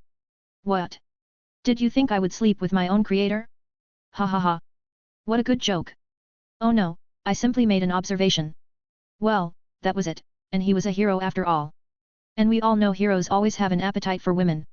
Okay, what did Cirrus give you? They both said it at the same time. They go back to the Moonlight Tower. They left their horses and went inside. Ooh. So this is the inside. How beautiful. Virgo looked around in amazement. VRR. Coming down the elevator were Artemis, Oberon, and Elise. Mom. The kids said running up to their respective moms. Oberon. Elise. The two ran up and hugged one another. Ah. That is so lovely. Mom, said Oberon. Who is the elf? She is a spirit, Artemis said, walking up to her. And from the looks of it. Artemis looks at her up and down. You seem to be made in Ryuu's image, right? All of 4 of them AI, Artemis, Malayan, and Ryu have personal and intimate knowledge of one another during their nightly activities. For Artemis in her keen eyes she easily recognized that Virgo had Ryuu's shape and features in all but some areas, especially her bust, hips, and waist. This can be because Ryu is an adventurer with years of experience giving her a more hardy body while Virgo does not. Still they do share enough subtle features that Artemis would recognize. Ryuu's eyes widen. That is why you looked familiar. Nothing gets by you, my lady. Virgo removes her helmet to show her face to show she was identical to Ryuu's. Wow. 2 moms. Elise said, excited that she has 2 moms.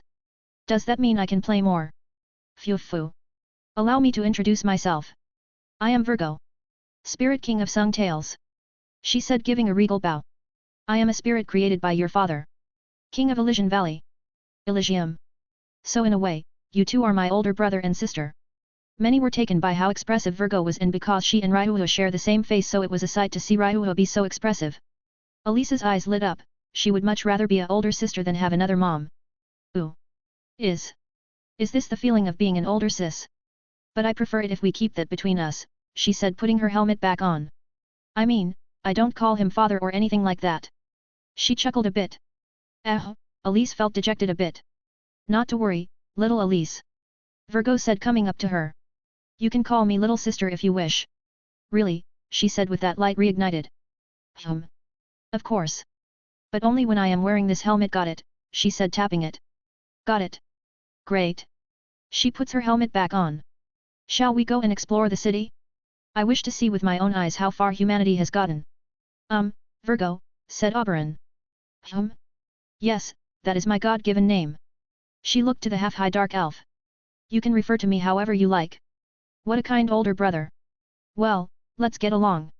She smiles and nods. Oh, say is Fafnir around?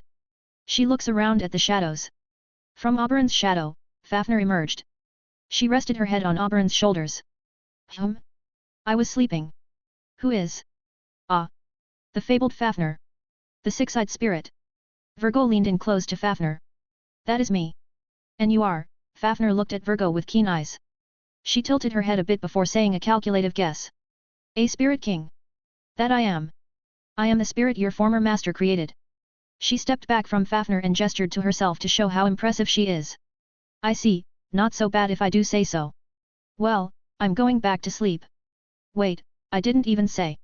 Abi here will tell me later. She said returning to his shadow. Hey, come back up here. I was talking. Sorry, she doesn't take to listening to anyone but me or my father, Oberon said, a bit apologetic about her actions.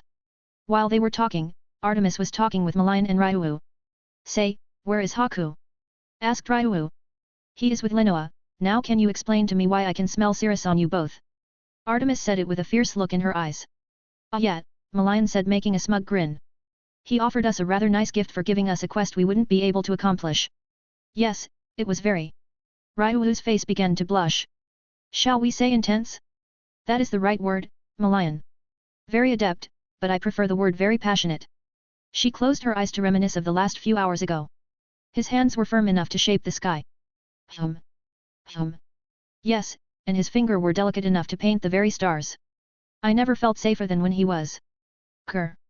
Artemis glared at the two of them, she wished to embrace her love as they did. I'll remember this, you two, she said, a bit envious, going back up the tower. Oi! We are picking up the speed. And where is Cal? Artemis remembered Rethusa telling her she left for the dungeon, and AI also went in. Chaos Fu. Artemis started to regret picking more than one choice, now it had shot her in the foot. Volume 4 Quest 374.5 Virgo's Day Out. 11 AM, Moonlight Tower. That was delicious. Virgo said having finished eating breakfast. Now we can go, said Elise. Mom, are you coming as well? Oberon asked. Sorry, but no. I have some things to attend to. Oh, Abi, tell me, have you finished your special painting? I finished it 2 days ago. Wonderful. Is it already packaged? Then when mine are finished, I will go and deliver it to him. Then you're going to spend the day painting. I am. It seems your father is in desperate need of some good art to fill those empty walls. 12:34 p.m., west section of Orario, Heroes Bridge. So. These are monuments to past heroes, hey? Virgo said, looking at them. Yes. I figured you would like it since you are the spirit king of Sung Tales. Do you know some of their stories? Ryuu said. Do you know this one? Elise points at a statue. Sir Gerard? Somewhat. How did that greedy womanizer get a monument? What about this hero, said Oberon. Virgo walks and reads the plate. Gilgamesh? Ah, that hero. She said it with a sad tone of voice. Do you know his tale? Oberon said, looking up at her. I do. Gilgamesh's quest, as it's now known. A tragedy if you asked me. I do not understand why they turned a tragic love story into a generic hero and monster story. Do you know what it was originally called? Asked Elise. I do. It was originally called The Pursuit of Love. The whore of Babylon was a spirit much like me, her name was Enkidu, and she was contracted with her hero, Gilgamesh. Contrary to Gilgamesh's quest, the two of them were already in love. But one day, as they were going about their daily lives, Enkidu was struck by a curse by another spirit who hated seeing her have such a splendid hero as Gilgamesh. The curse caused her to seek flesh. Both carnally and physically. Gilgamesh showered her with as much affection and love as he could, but it wasn't enough to fill that hole the curse made. And this began his tale. He chased after her, defeating all who went after her for a full year when he finally caught her. Their battle raged only for a single cycle of day and night. He plunged his blade into her chest. He held her tightly as life slowly bled from her chest and onto the cold bodies she had slain in her starvation. He stayed there crying as his heart lay in his blood-covered hands. Oh. That is sad. Yes. I did skip over a lot of details, but yes. So there is Cirrus's monument? Ryuu said, changing the topic. Oh. Where? She said, looking around. On the far end. Oh.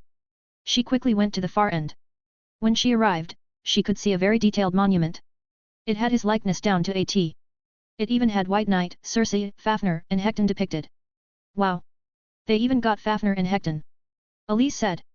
Seeing that fight, I am sure they had a good enough idea of how to sculpt them. Ryuo was cut off by a child running up to them. Elise. Elise turned to see a white-haired girl coming running up to her.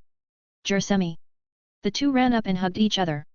Ryuo, said Freya, coming over in her seer appearance. Seer.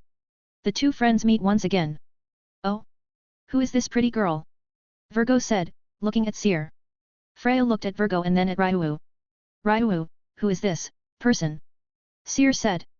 Oh, she is. I am Elysium spirit. My name is Virgo. This spirit, Freya puts on a small smile. Why does she have a nearly identical soul to Ryuo? Oh, so you're Sirius's spirit. Yup. He made me himself back in heaven. That's how. But, did he truly create a spirit from a soul replica? She looks at Virgo and Ryuo again, and she can even see some resemblance just like Artemis. The only differences between Freya and Artemis' observation were that Freya could see the soul, and that alone told her that Ryuo and Virgo's soul are near identical in all but a few shades of green to mark the difference. Had Ryuo or Virgo taken just a different kind of path in life, they both would end up in one another's positions. Oh, so you're like his child, I see. Yup. But I call him my king. Say, do you want to come along? They are showing me around Orario. Of course. You don't mind if we join you, do you, Ryuo? Not at all. They then spent the day walking around the city. 2:09 p.m., Entertainment District, Quetzalcoatl's district. Virgo enjoys eating delicious food. I never had chilaquiles before. She scarfed it down and asked for seconds. Waiter. Can I get another? Will do. I am so jealous you can eat these every day. Seer said. Very. I wish I could eat these as much as you do. Ryuo said. 2:49 p.m., around Babel. I didn't know spirits could eat that much, said Jersemi. Yeah, I have never even seen Fafnir eat, Oberon said. Hey. Ryuo said. Now that I think about it, I have never seen Fafnir or even Hecton eat. Oh, Hecton said it's because they are connected to us. Elise said. Oh, so they share a stomach, I see. Seer/Freya said. Most likely, they live off their magic or something else. Their souls are very, very closely linked to one another. A vibrant red is nicely incorporated with the forest green and gold of Elisa's soul, while Oberon's, Freya glances at Oberon's. A radiant night sky-like soul with 6 different colored eyes. He and Fafnir are a perfect match. Oh, Virgo looks at the entrance to Babel. So this is the entrance to the dungeon, hey. She walked inside Babel and looked down the stairwell to the dungeon. If you want Ryuo and... No, Virgo cuts Freya off. My king only gave me one order that I must never break. An order that none of his spirits may ever step foot in the dungeon until the 12 knights' ranks have been filled. She then stepped away. She looked solemn as she walked away. A far cry from her usual cheerfulness. This was the first time Freya could see a direct resemblance to Ryuo. As Virgo walks to sit on a bench, a small palm stands before her. So are you the spirit that suddenly appeared in Orario? Finn said. Virgo's eyes widen. How remarkable. He looks the same as Leo. Phew. It seems some of us are destined to repeat our previous lives' footprints. A warm smile grows from her previous solemn expression. That I am. Tell me. Are you perchance the Palom, Finn? I am. You are well informed. Of course. My king gave me knowledge of a good number of people. Say, tell me, Finn, have you heard the tale of Lady Fianna and her order of knights? Of course, I have. Tisk, tisk. Virgo shakes her head. You truly jest, Finn. Do you think you know the truth about Fianna? They did not even have a statue of her on the Hero's Bridge. Finn's eyes widen. What do? Come young and old. Virgo shouted as, from her shadow, a magnificent lyre came out. I am Virgo. A spirit created by the first god of Elysia. I am the spirit king of Sung Tales. Several people began to gather around in great interest. Allow me to tell you the story of a noble and fearsome order of knights that have been long lost to time itself and subjected to discrimination due to the knight's race. I am, of course, referring to the great and noble order of Fianna. The knights that help make Orario. This. She strums her lyre with such magnificent skill and finesse that even more people begin to gather around her. Allow me to paint you the tale. Poem of Wishy. From that moment forward, everyone heard her voice, and the lyre was taken to another world. They saw and witnessed the tale of the Order of Fianna. 8:41 p.m. Heek. Heek. Heek. Several people were brought to tears. And so the tale of the Knights of Fianna has come to an end, Virgo says as her magic fades away. A tale of blood, honor, and revenge ends with self-sacrifice. So. That is how it went, Finn said, smiling with tears in his eyes. I feel like I can. Not yet, braver, Virgo said, walking up to him as she put her lyre away. You must keep going. The Palam will need a god to truly be inspired. A simple bard's tale will not be enough. Even if your song can move this many people. Virgo didn't even look around before giving her answer. No. Inspiration needs to be spread and told, and with these legs of mine, it will take years. But a god can do it all with a single snap of the fingers. So I hope to see you again.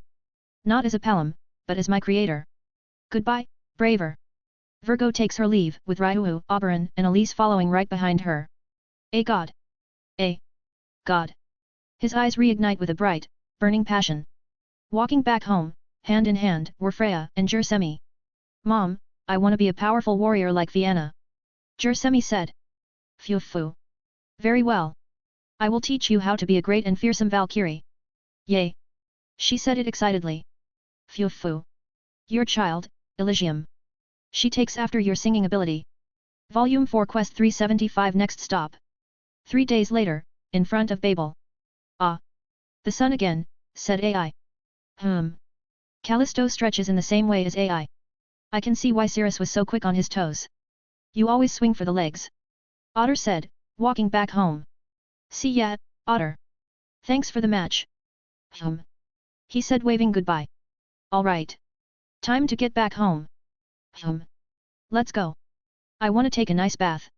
Nox, are you awake? Quiet. I am still. Nox could feel the presence of a spirit, a strong one. What's wrong, Nox? Is something wrong? AI asked, noticing the tone in Callisto's voice. We need to head back home. I feel another strong spirit. Without hesitation, AI grabbed Callisto, and she kicked off towards the Moonlight Tower. When AI arrives, Nox tells AI it is in the second tower. Where is the spirit? AI said, with her blade already drawn. Says everyone looking at AI with Callisto in her arms, carrying White Knight. Oh. Virgo immediately gets up. It's my king's childhood love. Who Flash? Nox gets out of Callisto's grip and glares at Virgo while pointing at her. Who the fuck are you, spirit? Nox goes up to her. And where the hell have you been? Well, I can see you're as well versed in language as my king is. Virgo lightheartedly smiles. King. Callisto and Nox said. Oh, then you are. Virgo cuts AI off. I am the spirit king of Sung Tales. Virgo. At your service. She makes a regal bow. Ooh. Cool. Callisto said, amazed by her regal bow. There are more of you. AI said, sheathing her blade. Ah, I see, Nox said, walking up and around her. Then why are you here and not helping your creator? He gave me permission to travel. Speaking of, the day is burning, and there are many more places to visit. She walks away. See you later. She said waving goodbye. So tell me, AI. Nox turned to AI. Are there more of her? Yeah, but they're all stronger than her. Callisto, we are. Callisto. Shouted Artemis, coming in. Finally, you are back. She quickly placed her arms on her shoulders. We need to. Hey, Art, can you update my status? You aren't doing anything, right? Artemis could see the look in AI's smug eyes. I will update your status soon. I need to speak to my daughter. Of course. Hey Nox, you wanna come with me to the third tower? Sure thing. I needed a bath. Callisto's room. So. I need to talk to you about possibly, converting. Why would I do that? Well, because I am leaving the familia to be with your father. Oh. She looks a bit conflicted about it. See, can I see Dad? Of course you can. Your father said you and the kids are more than welcome to come and see him. Callisto's eyes lit up. Then I won't convert. I can just travel to get my status updated. But it will be several miles and days away. Not a problem. I can just travel there on my own. Or well with Nox. Oh. Well, if that is what you want then I will respect it, but, aren't you going to be sad that I'm not here? Of course I will. She hugged her mom tightly. We couldn't have much time since I learned you were my actual mom, but, maybe we can spend more time together. A warm smile stretches across Artemis's face. I would love that. What would you like to do? Oh, can we go hunting? I want to go again now, knowing you're my mom. Of course, sweetie. We can spend as much time together as we can. Right after I finish helping convert everyone else to Astria. And also updating AI's status. I can wait. Thank you. She hugs her tightly and kisses her forehead. Alright. I'll try and get everything finished as quickly as I can. Master bedroom. Shirakusa AI. LV9. Strength, I0. D578 Endurance, I0. D532. Dexterity, I0. E465 Agility, I0. C621. Magic I0. G291. AI said proudly. You and your skill, Artemis said under her breath. Fighting otter in that manner, the amount of high-quality excelia is, to be expected. Well, I need to get going. One more place to visit before I go. Say, how many do you have left, Art? Her gloating tone annoyed Artemis. A lot. Some of them are either in the dungeon or out doing quests outside of Orario. Artemis sits down and drinks a potion. Are you gonna see your son? He knows what I am doing. Well, I'm off. AI walks away in a brisk walk. Why do I seek a challenge? Artemis laments her choices. AI goes straight to Elisa's room to get the map Hecton was making for her. Hecton. She said, entering. Thud. Oh, Lady AI, Hecton said as Elise punched his hand. What are you two doing? Hecton is helping me throw a punch. Elise said it with her fists up. Oh, look what I can do. Elisa's eyes sharpened. Thud. Thud. Thud. Thud. Thud. Thud. Elise performed a very surprising and agile 6-hit combo, with the finishing attack being a Spartan kick. But the way she fought gave off the same feeling as Cirrus. Elise attacks in a flowy kind of way while being light on her feet. Where did you learn to do this? AI asked very curiously.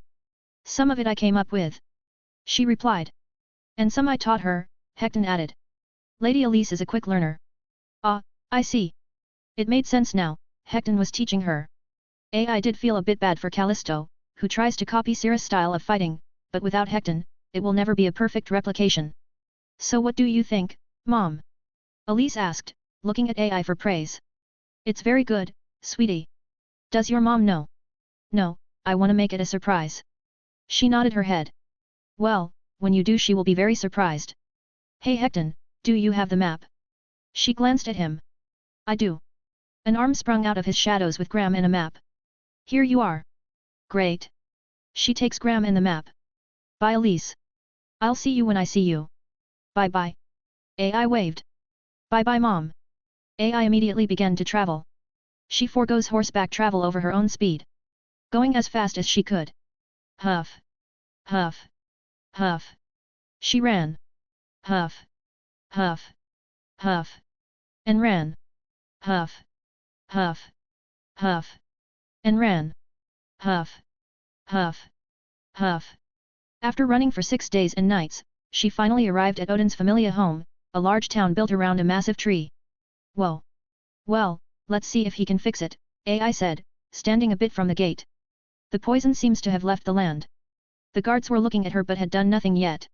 Until she walked towards the gate. Halt. What is your business here, stranger? A guard said. Oh, are you part of the Odin Familia? We are. Why? Then could you go and tell him I would like an audience? Why would we do that? We have no obligation to do what you say. Because. She takes off Graham which was completely covered to not let it get any more damaged and slightly removes it to show it to the guards. I need something fixed. Their eyes widen as AI holds up the handle of Graham, which still has some of the blade attached. Odin's hall inside his Familia home. Crackle. Crackle. The sounds of the wood crackling from the fire echo through the hall. So, Odin says upon his wooden throne. You are his wife, AI Zephyr, the Red Crown, and vice-captain of the Artemis Familia. I saw you back at the funeral, you look healthier. Thank you for the compliment. AI nodded. My guards say you came to have something fixed? Is that right? Next to Odin were his captain and vice-captain, Brynhildr and Sigurd. Both were ready with their hands on their weapons. Yes. I came here to have Graham repaired. It was broken during my husband's bout with the Black Dragon. Yes, I know very well. I must give praise to him. I doubt even the heroes of old could do what he did. The valor to put his life down while also battling the poison in his own body. He gets up from his throne and walks to her.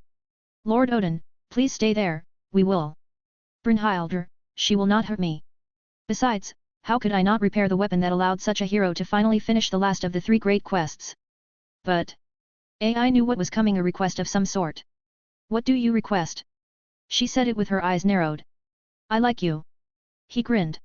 Sharp and to the point. Well, let me get to it. Nothing much, just that we need your help on something. My children here can't seem to be able to deal with it, but seeing as you are at level 8. That's level 9 now after I cut down the Leviathan. Odin's children now knew why AI wasn't worried about them being so on guard. With her strength, she could easily cut them down with her fingernails. She feels completely different from her husband. Brynhildr thought. He had a very open and wandering feel, but her. She had a much more tempered and sharp feeling. So what's the request? AI asked. There has been a black creature that moves with absurd speed. It has been going around the small settlements of the Lionish forests, killing the inhabitants. He holds his hand out. Let me see Gram. A creature. AI hands Gram over. From my understanding, your children here are level 4, correct? You two can't beat it. Odin goes to the table and begins to untie Gram. It is not that we can't, it is simply, far too fast for us to land a hit. Said Sigurd. It also makes almost this VRRR sound as it travels, leaving no tracks at all to hunt. Said Brynhildr. So you want me to hunt it down while you fix Gram? I see no problem in this exchange. Odin had unsealed Gram to see only the broken pieces of it come out of the sheath, like sand. Besides, it will take a few days to fix Gram. Do you have a description or anything I could go on? No. What we have are reports and eyewitnesses to the creature. By eyewitness, I do mean these two. He nods to Brynhildr and Sigurd. Fine. I'll be back when it is complete. She turns and walks away. Sigurd, follow me. Odin walks off as well. You as well, Brynhildr, I will need your fire. Out on the outskirts of the Lionish forests. Please. Don't cough. Cough. Kill me, said an elderly man. You are already dead. Said Karen, looking down on the sick and elderly man. You will still die within a matter of days from the remaining poison in the forest. Tea that has been purified years ago. How can I? It has seeped into the ground and affected the water. It still lingers in the roots of the trees and flora that adapted to the poison. Tea then. Yes, that coughing is already the first sign of your painful death. I can take your life without pain and take you to paradise. Paradise? What are cough? Cough. The old man looks at his hand to find blackish blood. What do you say? Do you wish to live your last few days in pain and alone? Or shall I quickly end your life and take you to paradise? What is the catch? He said, trying to pick himself up. All I ask is a single coin, Karen said, helping him up. Gold, if you have any. A single gold coin. He said, looking into the spirit's eyes. Yes. A single one, and you can find yourself never feeling hunger or thirst. Your bones will no longer be fragile and old. You can regain the vigor of your youth. The old man looks at his home, which is only a cold, empty home. I do not have gold, or any coins. Oh, then what else do you have of value? Like what? Anything. Knowledge, a story, anything. Ah, well, cough. Cough. Ugh. They groan in pain. Can I tell you when I am dead? I will give you all that I know. Karen nodded as they extended their slender, pale hand. Thank you for your patronage. The old man reaches out and holds their hand. Swirl. The old man could see a light smoke coming out of his body. Oh. I feel warm. His body soon burns away, leaving only their soul. It was a painless act that looked as if the paint had been stripped off a figure. Come along. He walks them out of his home, still holding his hand. The price must be paid. Volume 4 Quest 376 Karen, the Psychopomp. The next day, AI was hunting for the black creature. Where the hell could it be? AI began to search for any signs of settlements that had people. She searched for 6 hours to finally find one in the plains. It's so nice to have an adventure here, said the village head. Please eat. They offer her some very lightly purple-tinged soup. It's fine, really. I'm just here in case that creature shows up. Well, regardless, you will need your strength. The settlement was no bigger than a village of 5 homes. Most of the people are middle-aged to children, with few elderly people. I'm fine, really. I have my own food so you guys can just eat your fill. She nods. I will be waiting for when the creature comes. AI waited outside on the plains by herself until night came. In the dead of night, AI's fox ears twitched. Her eyes opened wide, and she stood up to see a figure in black across the plains. She focused her eyes to see what it was, but all she could see was a solid black figure. They were as dark as Fafner's hair, riding on what she thought was a motorcycle. No. It couldn't possibly be one, could it? The figure then went towards the village. It was clear as the night under the crescent moon they were under that they were, in fact, riding a motorcycle. The sound of it was something from another world. You're not getting to them. AI draws her blade and makes a beeline for it. As a level 8 adventurer her speed was phenomenal. Tap tap tap tap. Tap tap tap tap. Tap tap tap tap. AI quickly intercepts it within a few moments of her spotting the creature. Got you. She jumped up, coming down with her sword, ready to cut it into two. The figure felt an intense killing intent. The figure quickly dodged her attack out of pure instinct. Swish. Whoosh. Her slash blasted a fair, strong wind brush through the area. Karen stopped to look at AI. She radiated a lethal feeling that should not be underestimated. Dangerous. They didn't hesitate. Karen drew the Ore Elysium gifted to them and swung with all of their might. Whoosh. It was insanely fast. AI quickly jumped up, spinning her body for another attack using her body's momentum. Swish. Karen then headbutted AI's swing. Had AI got better footing, the helmet that covers Karen's head would have slit them. Clang. The attack reverberated through the area. The kinetic force ran up AI's arm while that same force went through Karen's body as if it were liquid. HOH. AI smirked, still in the air. This mere exchange was but only a few brief moments. Aren't you something? Looking at AI, Karen felt he had seen AI before. She looks familiar. Before Karen could think more about it, AI, as gravity was pulling her back to Earth, kicked Karen's bike to jump back. Thud. Karen and their ride were knocked away, but with quick action, they used their oar to fling themselves back straight up. While in the air, Karen revved their bike loudly. VRRRRRRRR. The wheels began to ride on the air, and sure enough, Karen began to ride on thin air. Ooh, AI said, amazed as she gazed up at Karen, a figure in complete darkness. Who are you? Karen asked, tilting their head in confusion. You can talk. I can. They slowly descend back to the ground, and they also put their oar away into their ride. AI did the same, unsheathing her sword. Can I ask why you are killing innocents? These people are simply living their lives. Let me ask you first. Karen slowly approaches her while still on their bike. What is your name, warrior? Your fate is unknown. They tilt their head even more. How puzzling. You also look familiar. My name is AI Zephyr. Now you name yourself. She puts her hand on her sword handle, ready to attack. AI Zephyr. They finally remembered where he remembered AI from.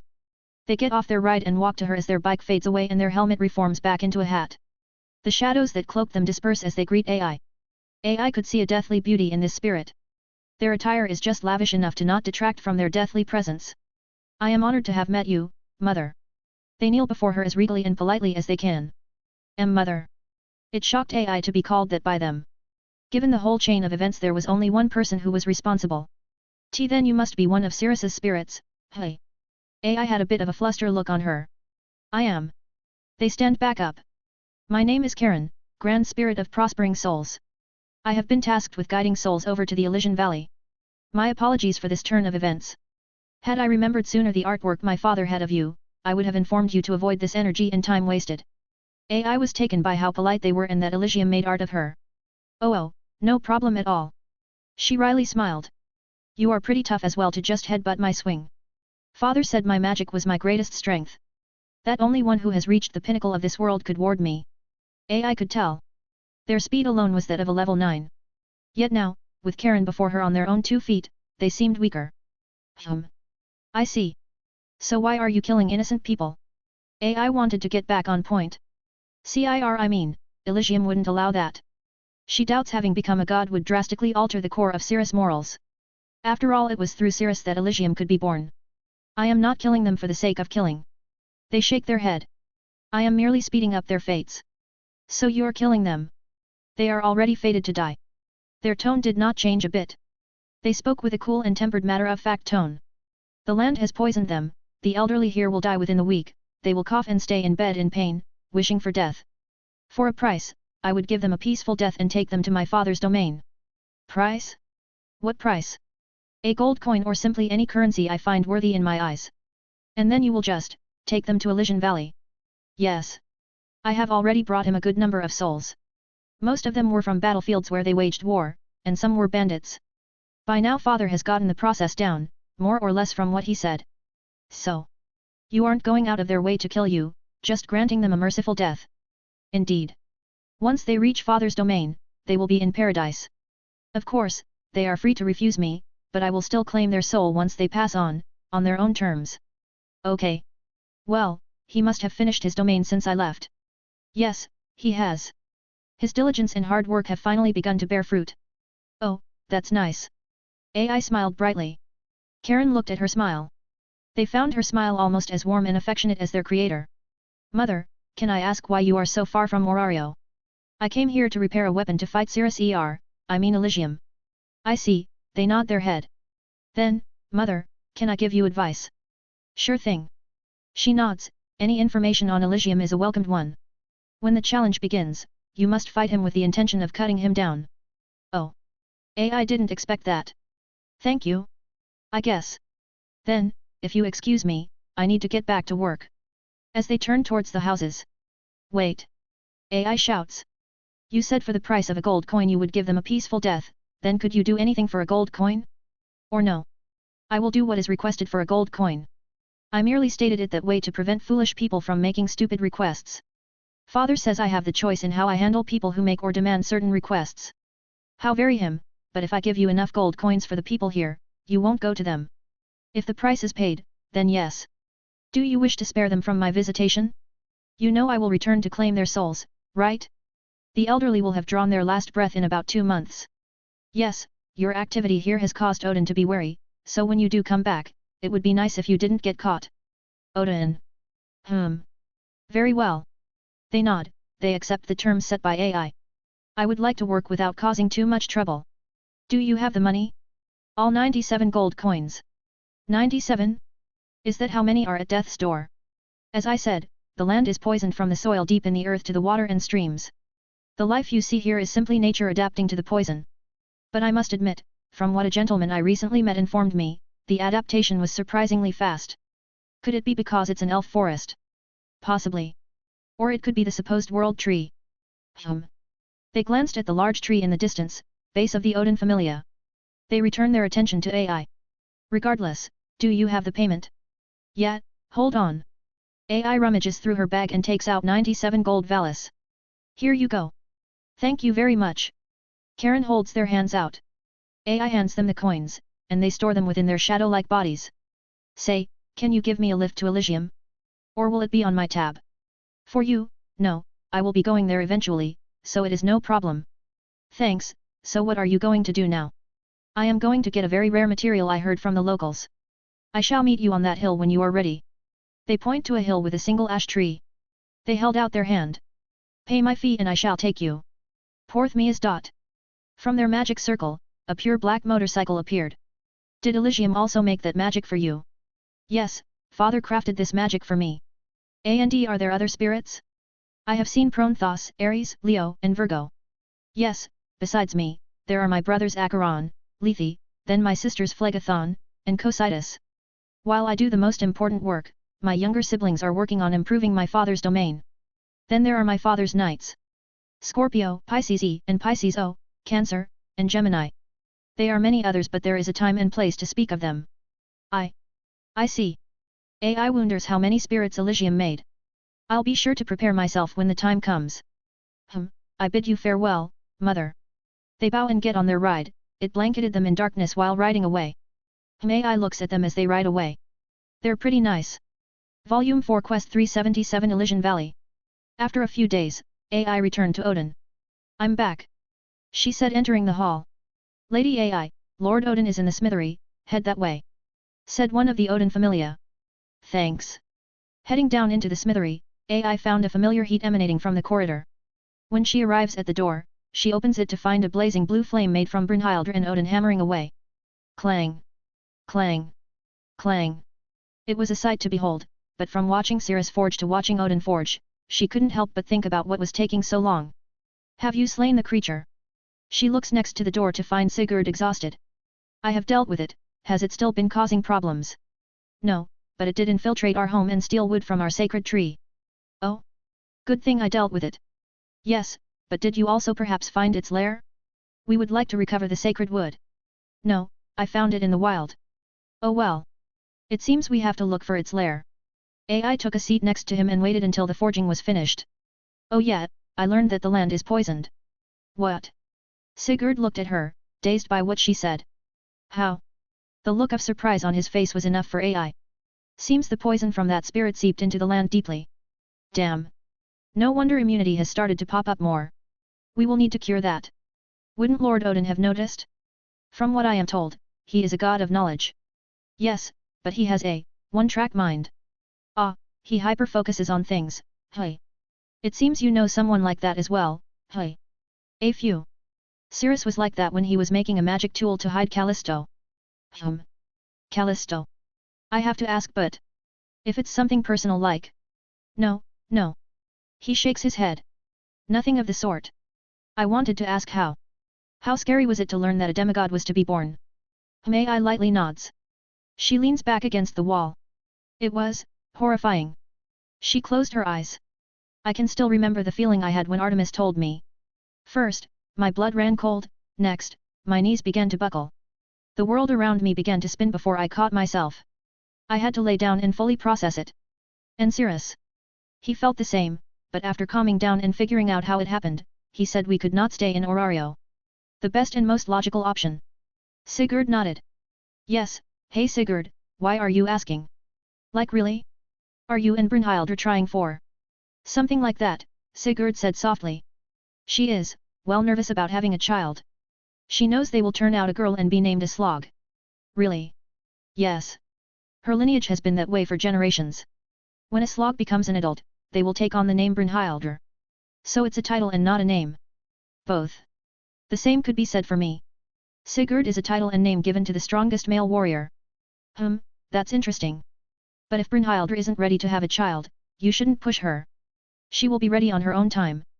Besides, kids take up a lot of your time. Won't you like to spend more time with her, getting to know her and treasure her? Yeah. He smiles warmly. Thanks for listening. Not at all. After a few hours, it was finally over. Phew, Odin holds up the blade.